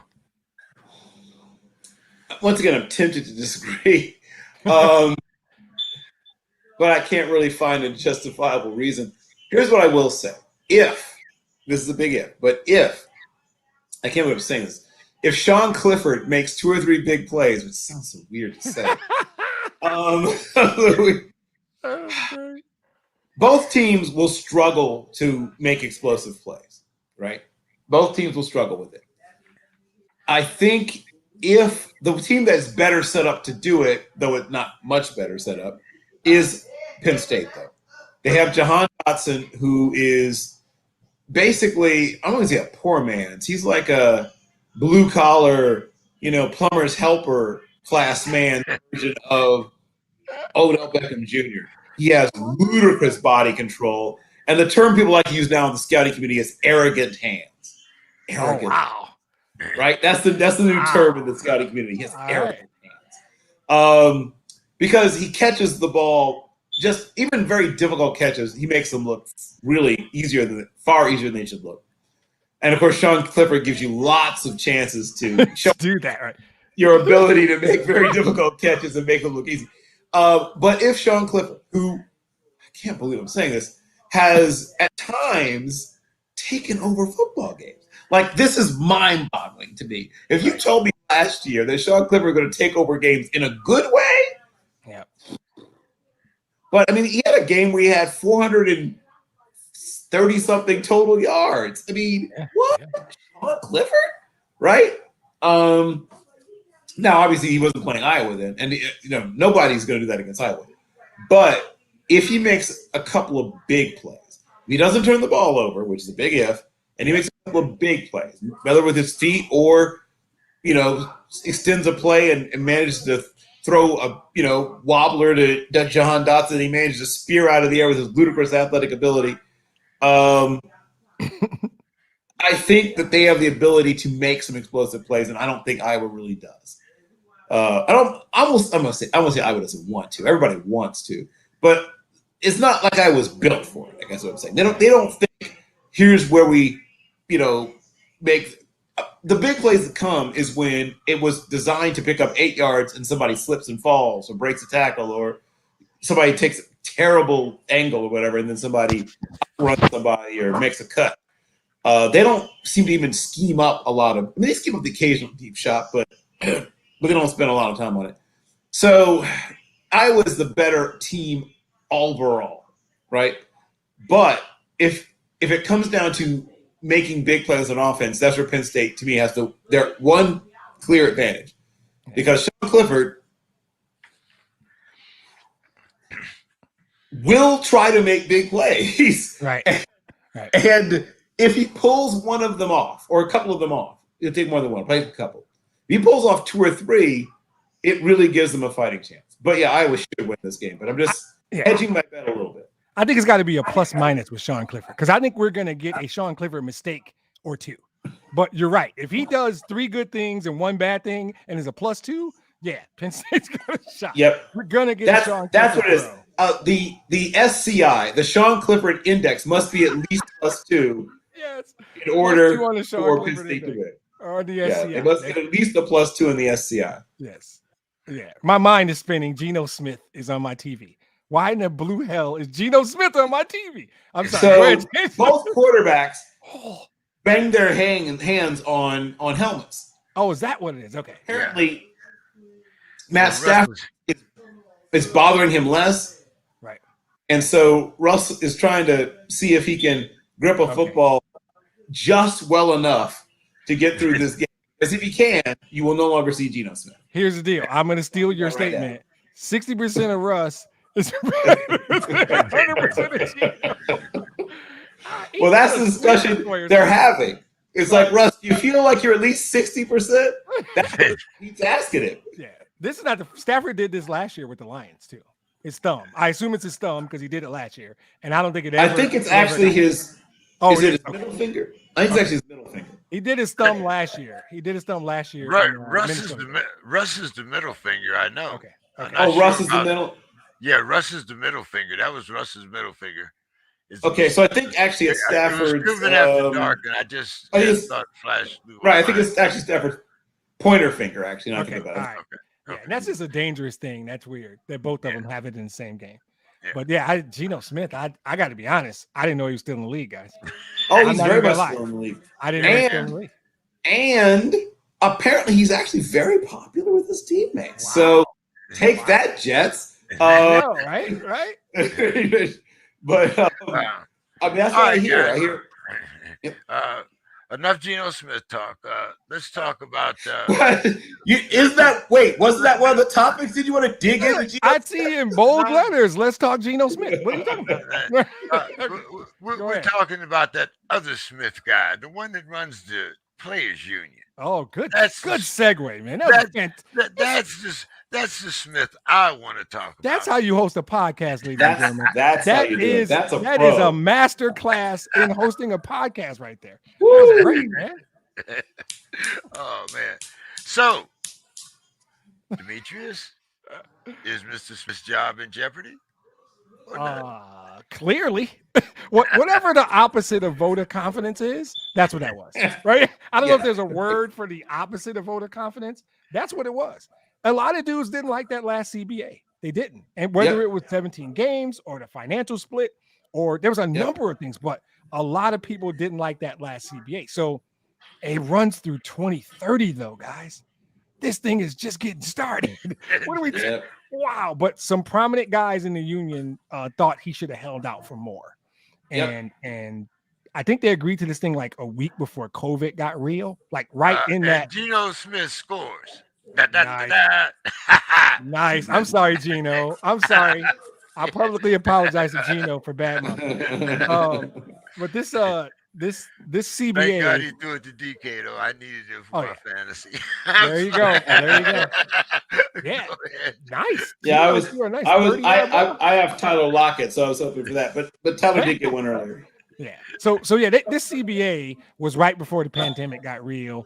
And that probably impacted any chance they could have, did anything different. But there's a lot of guys in that league that would be fine with a leadership change. And the committee, the group that went 7-7 split, that had been his biggest support structure up until now. So when the 32 player reps get together Friday night at 6:00, it might be. He needs 22 votes to keep the job. He needs 16 to even be able to run again. I feel like the curtain might be closing on DeMorris. I actually like him. I actually think he's a really smart dude, but I do not believe that. The struggle was simply this. The Players Association is like a caste system, right? There is a handful of guys at the top. Bill probably knows the numbers better than me. A very small percentage of guys at the top make all the money. They make all the money. And then you got this massive group of guys below them making what you or I would love to make, but what in that league is like close to league minimum. I would live great on league minimum, especially if I didn't have to play football. But for those guys, there's a large group in that league that don't make nearly what we think they make. And then there's a small group at the top. I think there were some guys at the top who, and maybe I'm flipping this, maybe the dudes at the bottom liked it. I don't remember. One group loved it, one group didn't. And so I think there's a split in that union. And I think his days are numbered. I think this is a wrap tomorrow night, actually. Yeah, I think they're gonna at least have an election. He may get the run again, but there's a lot of dudes in that league, in that union, that want different leadership. They feel like Richard Sherman is probably the most outspoken, but a lot of them want different leadership. Yep. In answer to your question, the opposite of a vote of confidence is what I like to call the sad trombone, Demetrius. I believe that what he got was the sad trombone. And while he's very good at sort of lobbying and rallying support for himself, I don't know if he'll be able to wriggle off the hook this time. Yeah. I think this is the one that does indeed spell the eventual end of the DeMaurice Smith, administration, or how you want to describe it. And I think the players are going to look long and hard at if they can find someone sort of from within their own community, but also has the chops, for lack of a better putting it. And there are some players who are legitimate negotiators with really solid business acumen and education. Now, as you and I both know, you mentioned earlier, Mr. Sherman, he has a master's in business administration from Stanford. They don't just hand those out to people. You know what I mean? Exactly. It takes a little bit of work. Got to do a little bit of work to get that. Not a feel-good thing. Hey, look, former player gets an MBA. No. That business school is for real. Yep. So I wouldn't be surprised if, I'm not saying probably not while he's still an active player because it's just too much, but I wouldn't be surprised if at some point down the road he threw his hat in that ring. Yeah. I think one of the Acho brothers is a good candidate. Dominique Foxworth has expressed some. I don't even know that. He has said, "I think he'd be great. I think he's brilliant. He would be right, and he has a law degree. Yeah, he has a law degree. Yeah, so I think Foxworth would be a good choice too. So we'll see. He still has a job now. I shouldn't be saying that. I should give D. Smith a chance to get impeached before I start giving his job away. Right. Well, I asked the question, and like you said, he didn't get that vote of confidence. So, yeah, that's 7-7 splits about as polarizing as it can be, right? Bill, what did you think about the Packers' pickup of former Cowboy Jalen Smith? Jalen Smith is another polarizing player, right?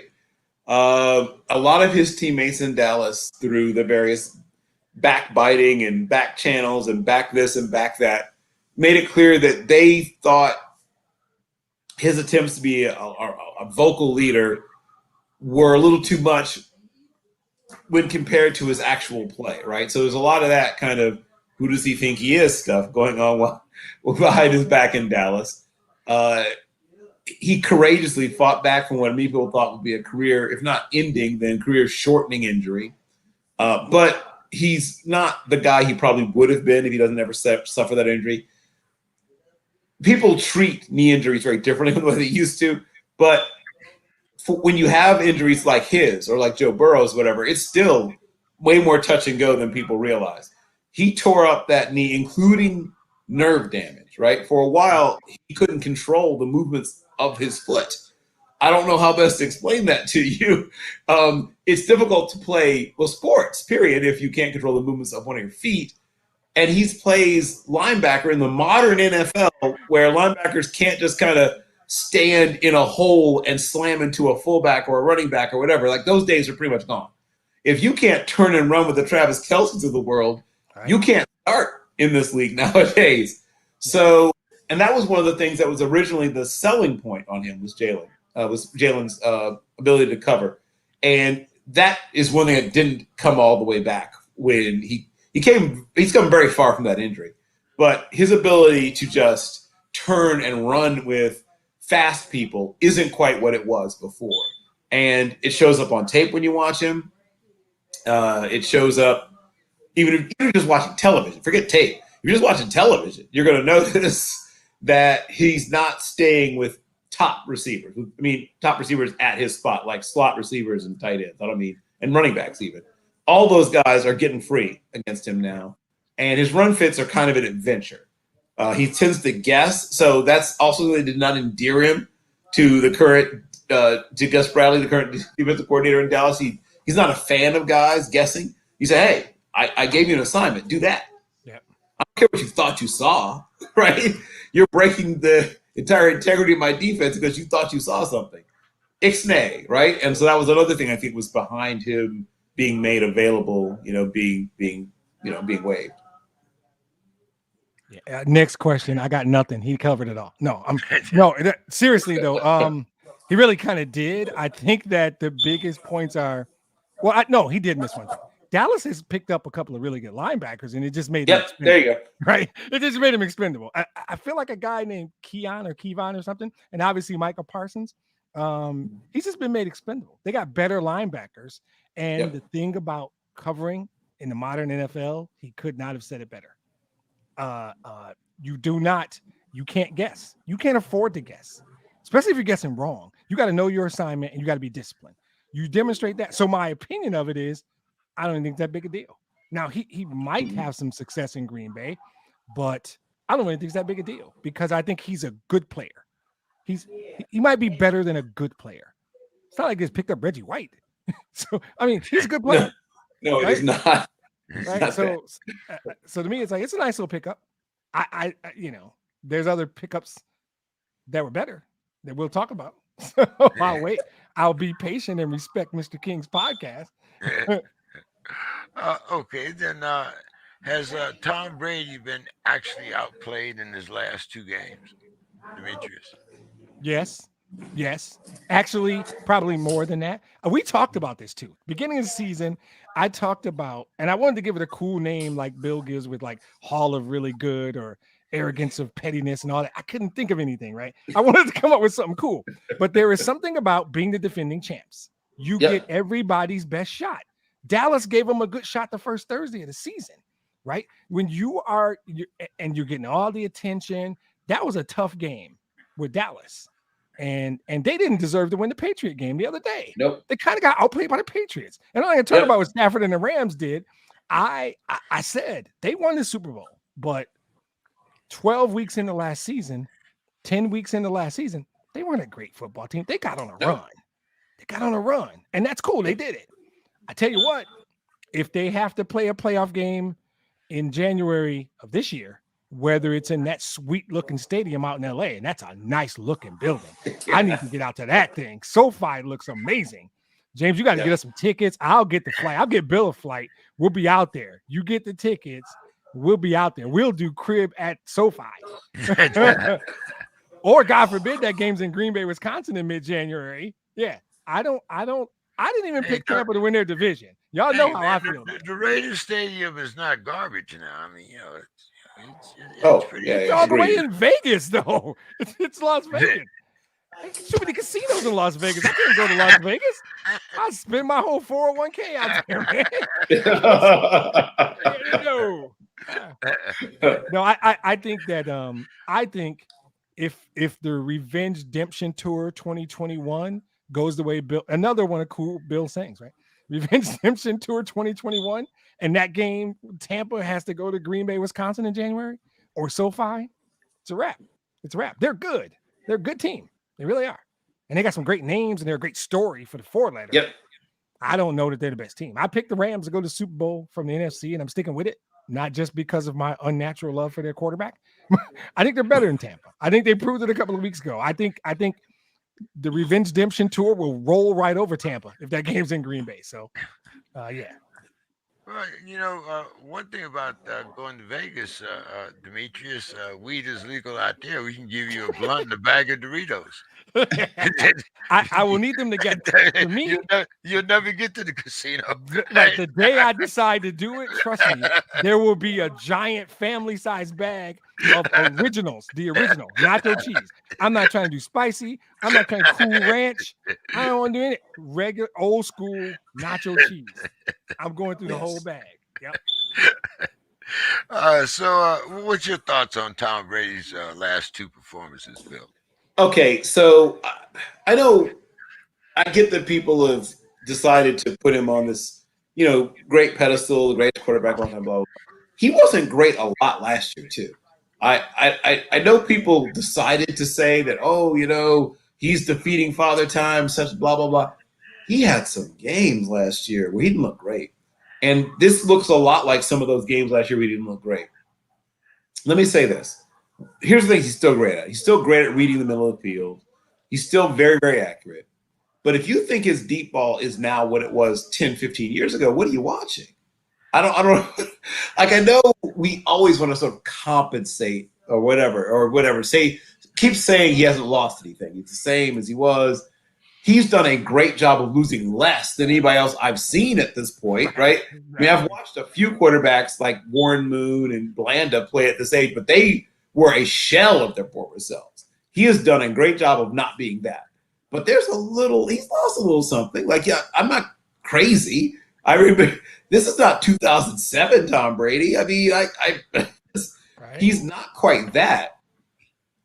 And they got super lucky last year in terms of injuries, right? And I said, and once again, I hate predicting things like that, but I said, you can't get that lucky in terms of injuries 2 years in a row. Nobody does. And they're not going to. I mean, they've had a rash of injuries at some key positions, including their secondary, the corners. You know, I think 3 different corners have missed games so far. And once again, from what I've seen, normally once that starts, you usually end up with that particular position struggling the rest of the year. Partially because players want to come back before they're 100% healthy, and you need them back, and blah, blah, blah. And so now they're favoring this, but when they get hurt next time, it's something else because they're compensating for the this that hurts. And, you know, I think this is still a good team. I think they're going to make the playoffs. But when I look at them compared to the best teams in football, to me, they're not one of them. I mean, I have them in my top 10, don't get me wrong.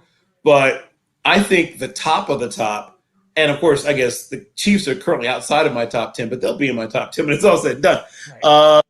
You know, there's no way they could play like this. But I'm saying if you look at them and you watched the best teams in this league play, you can tell that they're not quite that, right?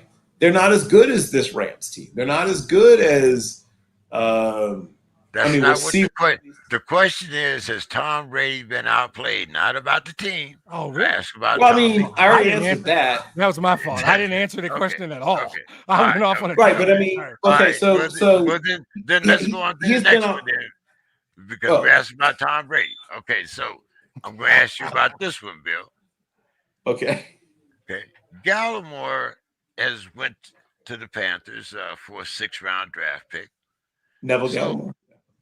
Yes. So what do you think about that? The tandem of the cornerbacks of Gallimore and Johnson for the Panthers. Oh, you must Stephon Gilmore.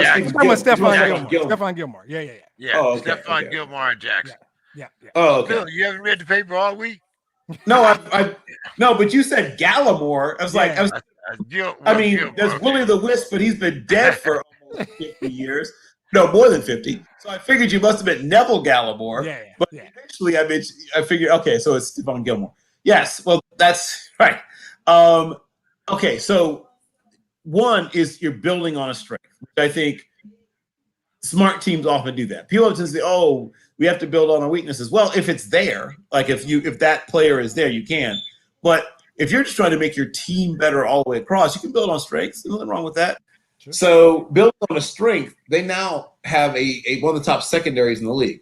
And that frees you up as a defensive play caller to do things you otherwise might not be able to do. Now you can call some of those, those 6-7 man pressures that you were afraid to call before, right? I think that team is still obviously some stuff away from being able to be a real contender, but I like what they're doing. Yeah, I think that as a tandem, they're good. They're not the best. I still look out in Baltimore and see Humphreys and Marcus Peters. I still look at Miami, see Xavier Howard and Byron Jones, and I like that. I like Ramsey and Darius Williams on my screen right now. But then that next group, they're there. Denver's got a slew of good young corners, and they're going to end up with a pretty good tandem as Surtain gets better. I think they're right there in that next group. And I think Bill brought up a great point. That philosophy of building on a strength is what smart teams do. They did not sit there and go, let's just let them release him and let him go to waivers where somebody could claim him. We can give up something that won't hurt us, a 6th-round pick. It didn't kill us. And now we just took Tom Jackson. Brady. Tom Brady. Exactly. That's true. That's true. But that's a once in a lifetime nonsense thing. Right? And even if Bill saw his 40 tape now, Bill would say he's off my draft board. Bill would not take it. Bill would have saw that 40-yard. I don't want to get on the Brady thing again. Gilmore and Jackson are one of the top 5 or 6 tandems in the league. I wouldn't put them at the top. I like Marlon Humphrey and Xavier Howard and Jalen Ramsey way too much. Your tandem is great, probably because those are probably the 3 best corners, right? And the dudes that work with them are pretty good as well. That's what makes the tandem great. So yeah, I like what they've done, and they spent their whole draft on defense. They know what they're doing over there. They're doing something really smart, and they've got some good. Sam Darnold thing was brilliant. You still got McCaffrey. They're doing things right there too. I can't complain about what they're doing. Definitely cribbing after dark question here. Demetrius, was it Urban Meyer or was it just a bad lap dance? This clown. So I don't even know what the question really is, but I don't think I care. It's so many adjectives I want to use right now, and we're after dark. It's obviously stupid. It's obviously reckless, right? He might have a problem. We don't know. But it's obviously more than anything, it's a demonstration of a lack of leadership, right? Yep. Real leaders understand the people don't just listen to what you say, they watch what you do. They watch everything you do. Short story was when I first was in a leadership role. I specifically went to this meeting, my staff meeting, 10 minutes early. And I just wanted to see how people filed into the staff meeting. And there was that group of go-getters who were there 7-8 minutes early, ready to roll. A couple people showed in 2-3 minutes early. And then you got those 2 dudes who roll in just as the meeting started, right? And they're all looking at me. And I did this a couple of times. By the 3rd meeting, I came 5 minutes early and everybody was in the room because that's what happens. They see what you're doing. Wait, this dude's going to be here 5 minutes early every meeting. Now they're there 7 minutes early. When you're leaving after a Thursday game and going to a restaurant, wherever you were, right? Maybe James Harden invited him. James Harden? Right? But you're demonstrating, right? You're supposed to be a leader. We talked about Glenn Anton Rivers a couple of minutes ago. Leadership, man. You guys, Mike Tomlin is a leader. And I just don't think Herb is long for this league. I think Uncle Herb is not going to be able to do this. This ain't going to work out. I think he'll be having a press conference at some relatively high-profile school in February, and he'll be back in college. Herb can't do this. He's only in 4 games, and he's got to go de-stress at a strip joint. What are we doing, man? And I know it wasn't really a strip joint, but it's better. We're after dark, and it seems more fun to call it a strip joint. That's why I put lap dance. I know. Quotations, but so to me, it's the discipline and the level it takes to lead grown ass men is not quite the same as it takes to lead college kids. And I don't think Herb's cut for this. I think you got to be cut from a certain cloth, and it's okay because Saban couldn't do it, Spurrier couldn't do it. He can go back and have his pick of jobs. He could cash them checks, and some point in February or mid-January, have his pick of really good jobs. There's going to be jobs open. There is every year, and I see Herb back in college, like I said, by mid-January. Herb ain't long for this. Bill, I have to draw some parallels here to my life in Urban's, okay? and especially when you talk about leaders, because I make no bones about what I do on my own time. Speaking of we. Now, when I was in the military, I made E5 and E6 a couple of times. And that was mainly because of the trust that my men had in me. Not necessarily because of what I was on paper. Okay. And I kind of see the same thing in Urban Meyer. But then, of course, realizing, like these restrictions, I knew where my place was and when to get the hell out. Now, Urban Meyer might not be that perceptive, but what I'm saying is, if you know that you have a certain proclivity for things, then maybe you should take that into account before you apply for certain positions.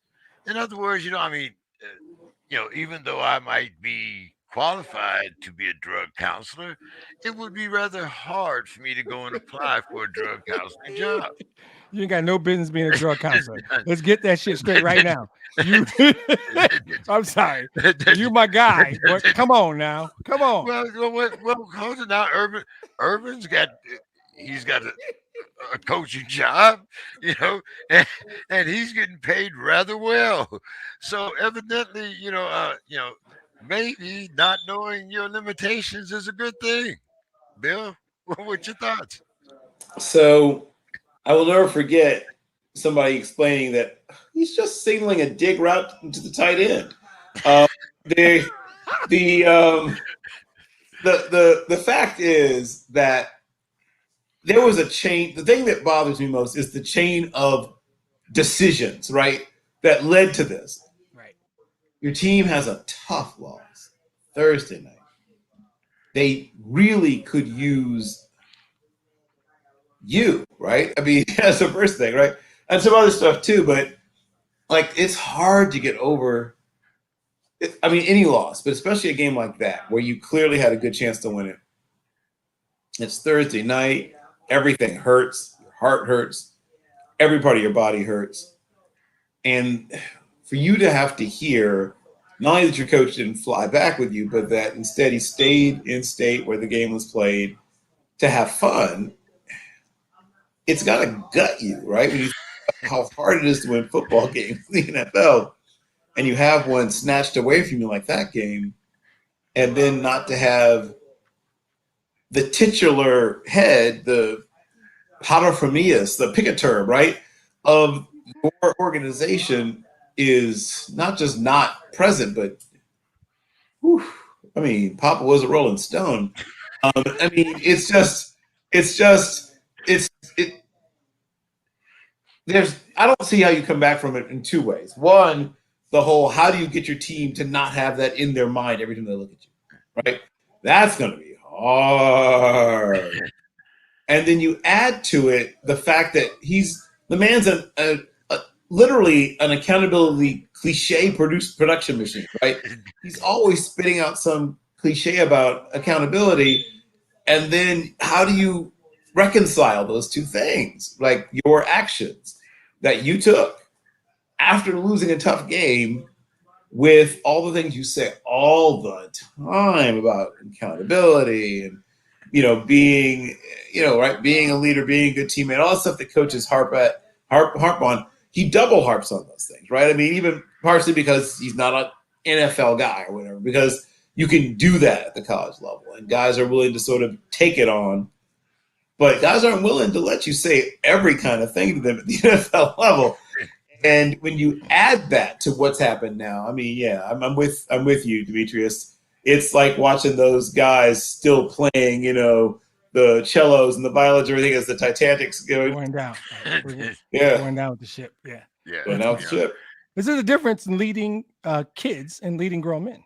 And that's not even it. Your level of authority. I was going to say you can't even take it to that, because your level of authority as a head football coach in a major college program is significantly broader and deeper than an NFL coach. And it's weird. And speaking of leadership, I can also like attest to how hard it is, because a lot of times I wanted to be my friend, my squad's friend, rather than be their leader. And that, I mean, that also brings about problems of a whole different type of magnitude. Bill, you can probably attest to that. But that was until I got to that point where I was tired of losing friends, and then I didn't make any more. But like I said, that's a whole different ball game. Bill, Mr. Harris, He's ranked number 12 in MJD's top 25 rookies. Despite the ineptness of bad pecs, what's your thoughts? Well, oh, that's fun. That's fun stuff. I mean, it's not a terrible take. I don't know if I agree entirely, but I mean, trust me, I've heard worse. If I heard worse, so I'm gonna, to me, it's a solid C plus take. You could be better, could be worse. I mean, when I look at this rookie class, the guys that really jump out at me, I mean, I think somebody made mention earlier of how well Patrick Surtain is playing. Obviously, there's been a lot of discussion of how well who's the other rookie on defense that's been killing it so far? The linebacker for Dallas. Right. Parsons. Yeah. Micah Parsons has been discussed to death, it seems like. But I think there's a lot of young defenders who've been playing really well so far. And then on the offensive side, it's going to go to whichever quarterback people like the most. So, unfortunately, no matter what you do at another position, unless all of the quarterbacks in the rookie class just play terribly, you're probably not going to win the Rookie of the Year. As long as there's a rookie quarterback available. It's a quarterback award, exactly. But there's only one, I think, quarterback ranked in the top 25 rookies right now, but we'll see. Especially since we had a couple performances last week, but before this week, I think the only one was Trey Lawrence. But we'll see. Anybody hurt? What was that defensive end from Ohio State? Where did he get drafted? Has anybody heard of him? Is he still in the league, Bill? What are we talking about? The guy from Ohio State, Claypool. What was his name? Claypool. What was his? What was that guy that everybody was talking about from Ohio State? I haven't heard a word from him. You talking about Chase Young? You're not talking about Chase Young. Or rookie? Oh, Chase Young. Yeah, Chase Young. Yeah. Well, I mean, I can't remember his name. Is he still chasing? I mean, what Chase Young is still playing at a very, very high level. He is. The difference is that all the attention is being directed towards him now. Right. He's getting chipped. He's getting, guys are getting help against him. They're running plays away from him whenever possible. Yeah. So his numbers are not going to be as gaudy this season, but he's playing at a high level. He's still very disruptive, powerful, plays with really good technique. Yeah, I mean, I think again, he nailed it. Every Wednesday, the offensive line room schedules that entire meeting around what do we do about Chase Young, and it was not necessarily that way when he was a rookie. So it's a different game for him now. But in terms of helping his team win, he's still doing a lot of things to help his team play better, whether they win or not. And that's really his job. There will be days where he'll put up individual stats and you will notice him. There are other days where he'll do stuff that you won't notice, but somebody else will have a good game. He is the focus of Wednesday meetings on the other team. Demetrius, speaking of the focus of Wednesday meetings, there's always been a lot of talk about, Jason Hebert and, the different weapons that the Chargers have, Mike Williams, they've always been very good, or not good, but at least adept on offense. But what did you think about the Chargers defense that held the Raiders to only 14 points? I think when you have anybody with the last name Bosa on your defense, you got a shot to be, if they're healthy, right? So you got a shot. Now, this team is weird. I picked Brandon Staley to win Coach of the Year when we talked earlier and did those picks. I don't think they should have fired Anthony Lynn. I thought they were good last year, but good for me because Anthony Lynn has an office in Allen Park, Michigan now, and I like that. He's doing a great job as ROC, so I'm not mad. But they got Bosa, and they got back a guy that Bill and I have talked about so much. And it's because he's worthy of that kind of discussion. Derwin James is a changer. Derwin James is an impact football player. So when you get Bosa healthy and you get Derwin James back, your defense that was good now looks very good at times. And they got to Carr. I think they knocked him down 7 or so times, sacked him 4. Derwin had an interception. I think their defense is legit. I think it's very good. And what they're doing is sustainable because of that. Health being the only concern. If those 2 guys in particular stay healthy, that's a good football team. That's a good football team on the defensive side of the ball. And you know what Justin Herbert's doing in offense. And they've got weapons. That defense can stay healthy like that. That is a really good football team. What do you think about that? What do you think about there wasn't it? Yeah, Geno Smith just went Geno Smith. Don't worry about it. Yeah, we knew that was going to happen. We could have all predicted that. Oh, I was that might have been a penalty though. That could have threw a flag on that. I'm looking for a Charger uniform. Oh. I'm looking. Oh, he fell down. Okay, well, but the pass was still toward the sideline. So how the hell was he supposed to even get to it? That was Geno going Geno. That was Geno going Geno. No worries. Do you see? I'm looking 5-10 yards. Anyway, okay, all right. So I'm just looking for a Seattle receiver. Right. But anyway, Bill, did you get a chance to talk about that Chargers defense? Well, I've talked about it in the past. I don't think I've talked about it recently. Once again, safety tandem was touched upon. They have good safeties. The linebacker group is nothing special, but it's solid. It's okay. And then they've got that very talented defensive line rotation where they just keep bringing, seemingly an endless supply of 290, 295 pound human beings who are really explosive and athletic. Right. So the interior of the line, I mean, unless you're one of those teams that just, no matter what, we're going to run the ball 40 times or something like that. Unless you're in one of those situations where your team is just entirely built around running the ball, other than that, I would think you'd want to avoid a team like Georgia Tech, right? They've moved on from their old triple option offense, but they've kept just a couple elements, just enough to make your life difficult if you're a defensive coordinator. And though I wouldn't say the talent is elite there as of yet, they have plenty of everything you need, right? To at least get some work done, to get some, to do some things. I just would be a little cautious at this point, but yeah, I mean, that's a solid bunch.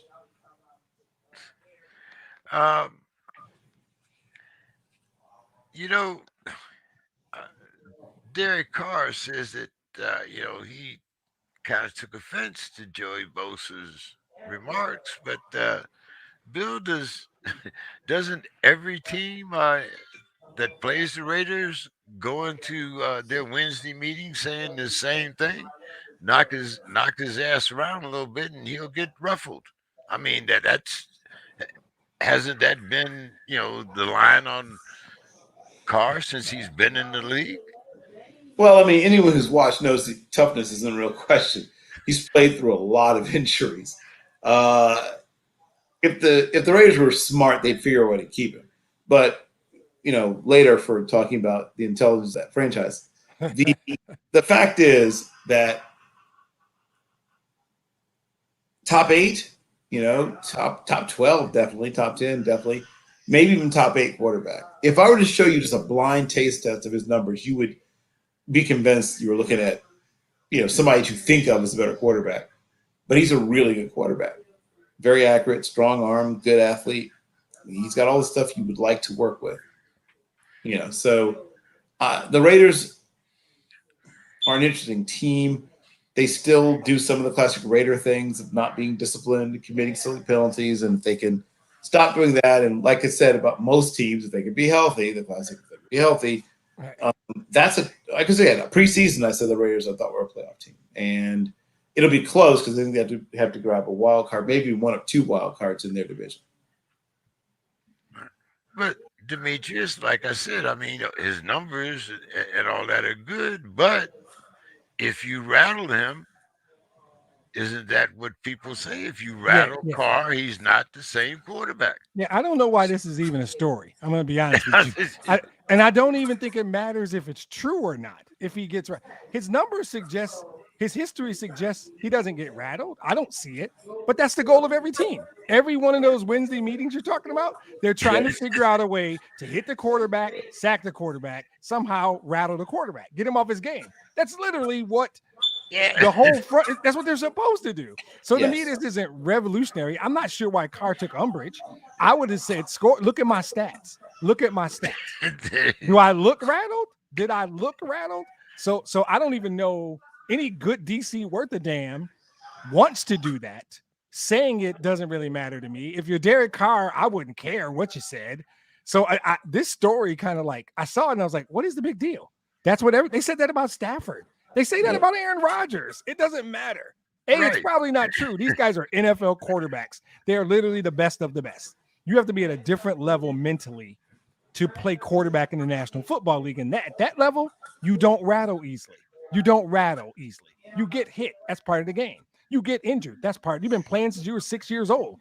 You've had injuries. You've had turf toe. You've hurt your ankle. You've done all that. What's there to get rattled about? You're in the NFL. You're at the top of your game, top of your profession. You're making money that most people dream about. Just go do your job. And you don't have a good day every day, but you are to be a quarterback in the National Football League. You are at a different level mentally. Weak mental people don't make it this far. So I don't even believe that that's a thing, but whatever. Once again, I'm going to go back to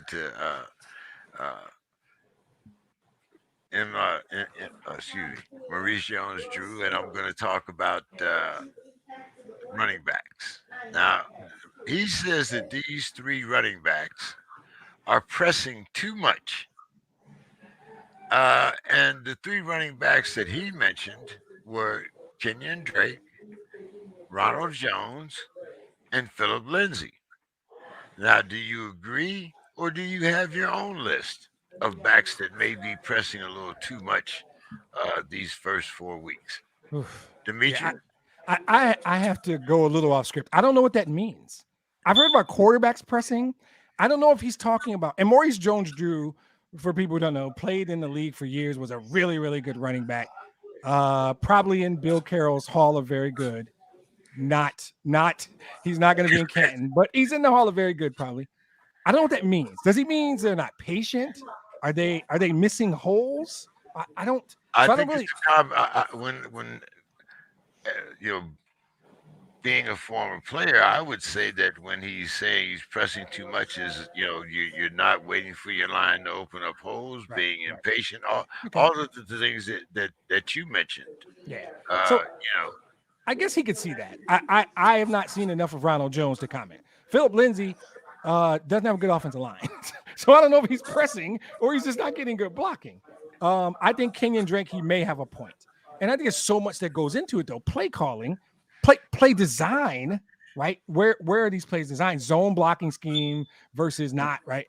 Play design, play call, offensive line play. There's so much that goes into when you would, and then he's looking at the all 22s, and I'm not. I assume he's looking at all 22s, and he can tell if guys are missing holes, missing cutbacks, that kind of stuff. Kenyon Drake, I've seen the most, and I would say there might be a point there. I would not say that about Philip Lindsay. I think Philip Lindsay is playing the running back position like he's played his whole career, and he's just on a team that doesn't have a good offensive line. So I don't know. MJD is in a much better place to analyze that than me. I don't know if I believe in it, though. I think I'm struggling with the concept. I don't know if he's right or wrong. I think I'm just struggling with the concept. If a guy gets good blocking and the play designs are good, right, and his play caller is calling the right plays, I think he generally has success, and nobody asks if he's pressing. We don't wonder if Ezekiel Elliott is pressing, do we? Or I don't know, who's leading the league in rushing right now? Whoever he is, we don't worry about him pressing. It's not a question.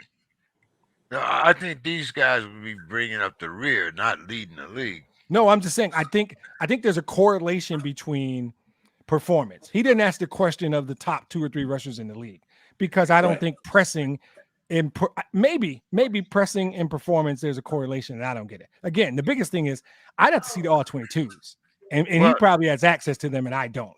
And I don't know that a running back with a good offensive line in a good offensive scheme has ever been accused of pressing because he's probably putting up numbers. So, well, now he did pick his top 25 running backs.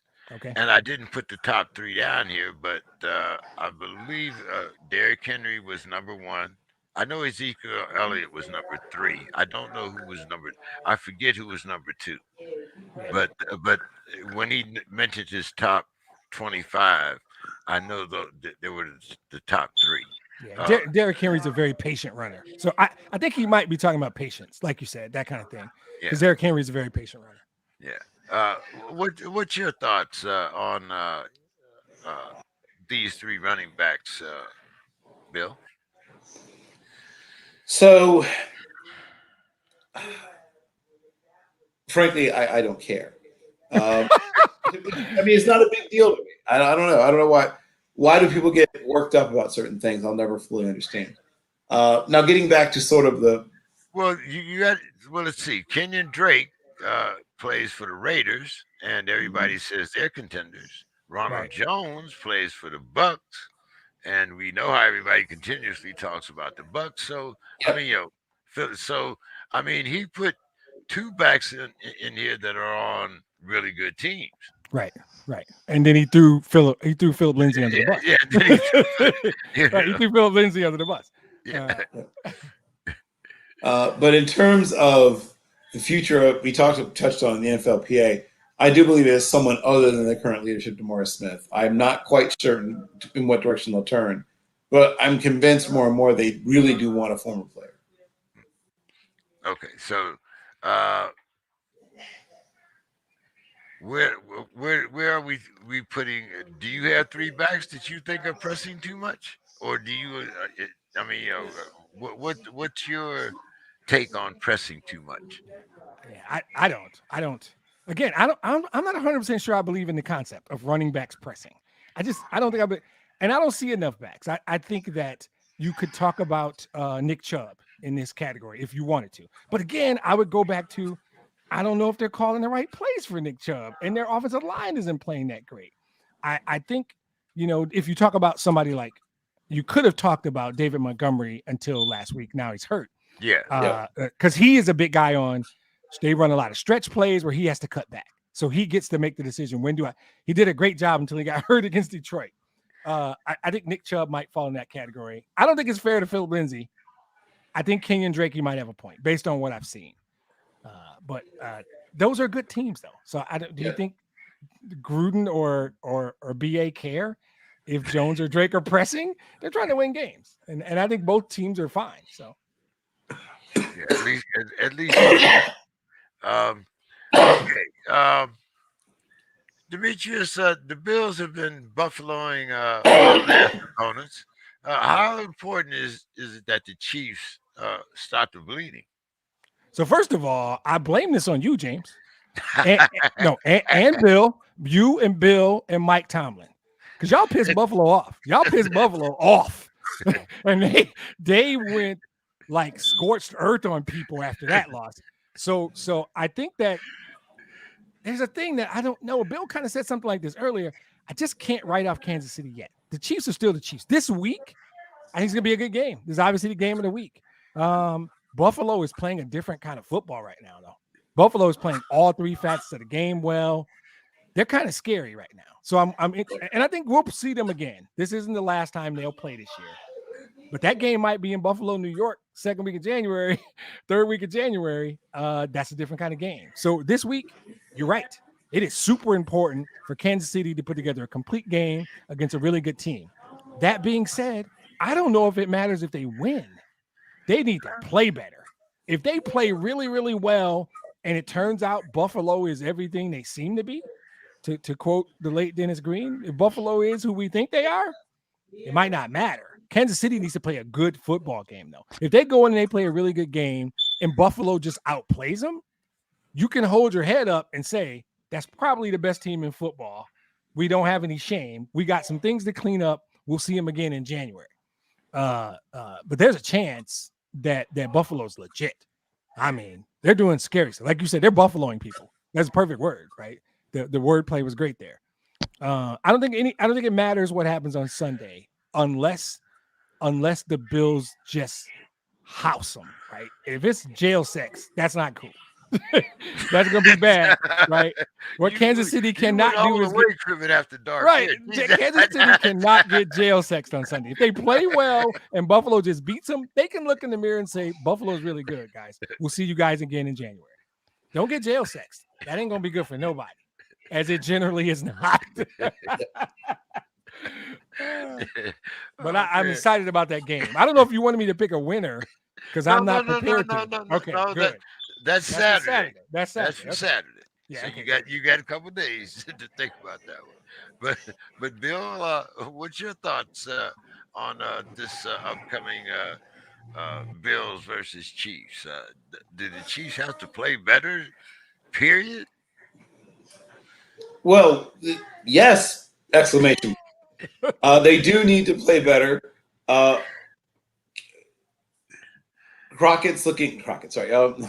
Allen. Allen's looking more like he did early in his career, rookie, not always seeing the defenses clearly, holding the ball when he should be getting rid of it. He's making mistakes.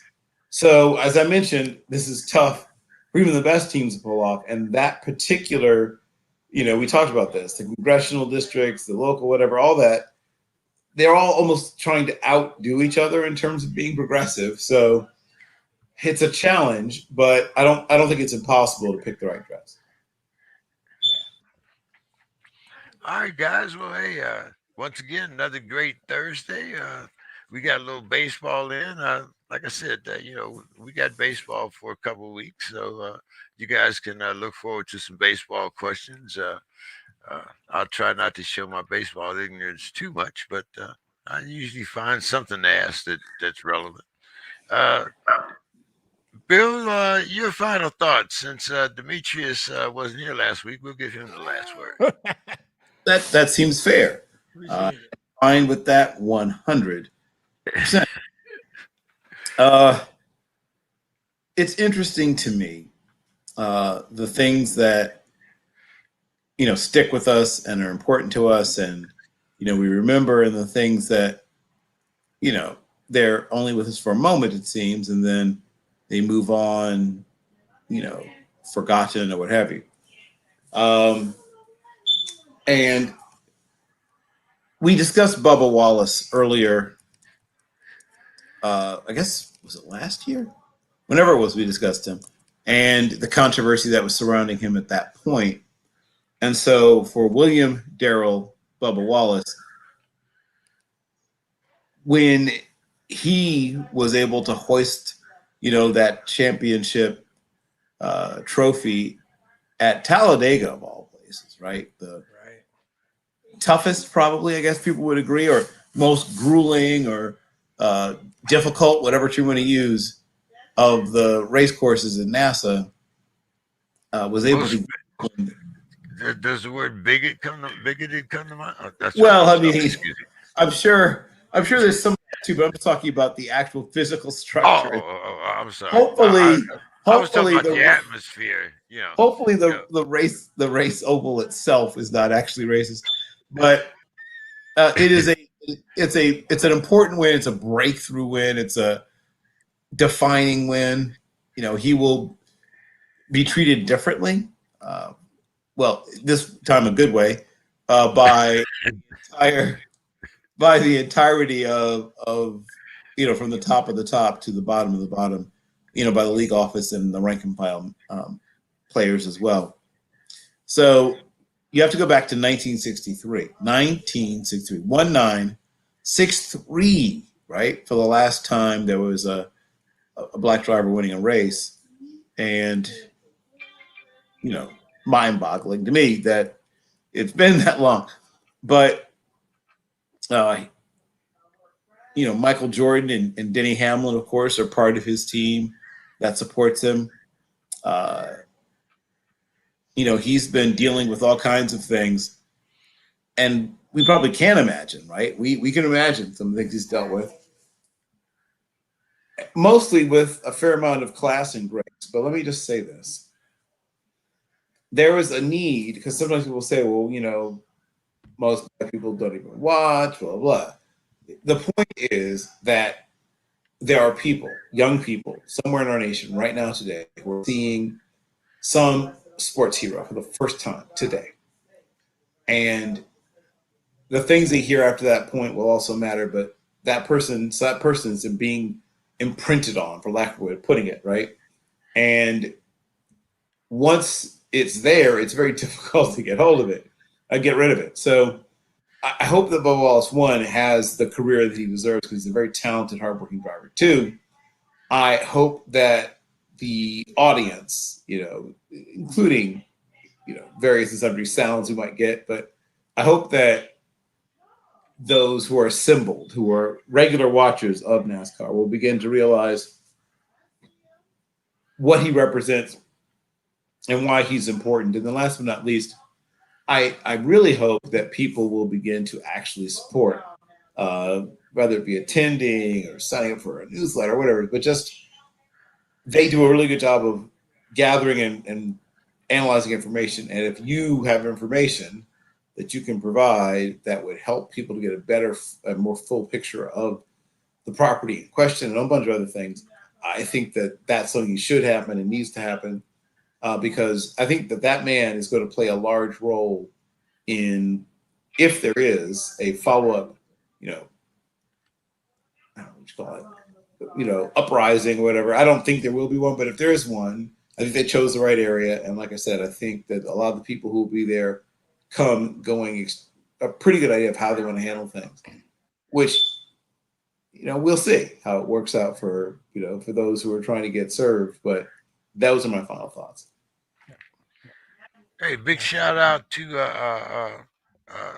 my man Randy Moss. He makes sure that we keep. I think he's a part owner as well as an enthusiast. And there's a couple other NBA players that have invested in the sport and in drivers. So we might have a little bit of a renewal, especially for our people in the sport of NASCAR racing. But we'll see, and of course, we all have our stereotypes. But Demetrius, take us home. Yeah, I appreciate that. I like that topic. I want to be a fan of that sport. I'm going to be honest with you guys. I don't feel like that sport has done enough to get me, right? I don't think they've tried hard enough to get me because I only have so much disposable time to focus on sports. And the competition. I'm a baseball guy. I'm about to do my final thoughts on baseball. Where football sits with me. And there's the NBA and there's college. Work to get me. I'll spend my dollars. I'll spend my time. I'll spend my energy. This is a good first step. But you're gonna have to come and get me. Sorry, that's the truth. So NASCAR, the ball's in your court. But my final thoughts kind of go to the concept of sometimes someone is so good for a fleeting moment, for an individual game, an individual series, whatever it is. Baseball is not really conducive to that, right? Baseball is a team game. One person can't dominate that easily. But I'm going to take you back to the 1989 American League Championship Series. It's the Oakland A's and the Toronto Blue Jays. And so in the spirit of Bill, I'm going to go ahead and give you his full name, Ricky Nelson Henley Henderson, right? This performance, and he was a trash talker, and he got more of a rep. People talk more about, he was a trash talker. You know what else he was? He was a phenomenal baseball player, right? Yep. And this performance always stood out. Anytime I ever come across a baseball conversation about Ricky Henderson, I tell people, if you can, it's 5 games. It will be worth it. Go back and watch all 5 games of the 89 ALCS. It is one man completely dominating a baseball series. It is hard to find that anywhere else. It is hard to believe it when you're watching it. He was a unanimous choice for MVP. I'm just going to give you a couple of them. He hit 400 in the series. He had 15 at-bats, and he reached base 14 times. That ain't easy to do, right? Then, on top of that, he stole 8 bases, hit 2 home runs. He produced 11 runs in that series. It to me is the greatest single, like in a baseball series. Mr. October, 4 straight homers, I think Reggie did in 77. 4 straight at-bats, he hit home runs. That was phenomenal. What Ricky Henderson did in the 1989 American League Championship Series It was unbelievable to watch. And I'll wrap it up with what Toronto pitcher Ernie Witt said. He said, we lost the series to Ricky Henderson. That's what he said. Our job was to get Ricky Henderson out, and we couldn't do it. That simple. And it was. I remember watching it when it happened. I came across something about 5 days ago, and I thought, yeah, this is about the time that happened. It was a 4-1 series. Oakland won. They had reacquired Ricky in what can only be called a theft, a midseason trade with the Yankees. Ricky wasn't happy in New York. Oakland was home. He got back and he unilaterally, single-handedly destroyed Toronto in that series. It wasn't even fair, but it was beautiful to watch. So I'm going to celebrate Ricky Henderson's performance in the 1989 ALCS because Ricky gets a bad rap for certain talking and nonsense, and people forget how good he was. So, yeah, that's my final thoughts. All right, gentlemen. Well, hey, as usual, great show. Look forward to talking to you. And we almost got to the 3-hour mark. Almost. That's all right. But we did good. All right, fellas. All right. I'll see you guys next week, man. Have a good week, guys. You too. All right.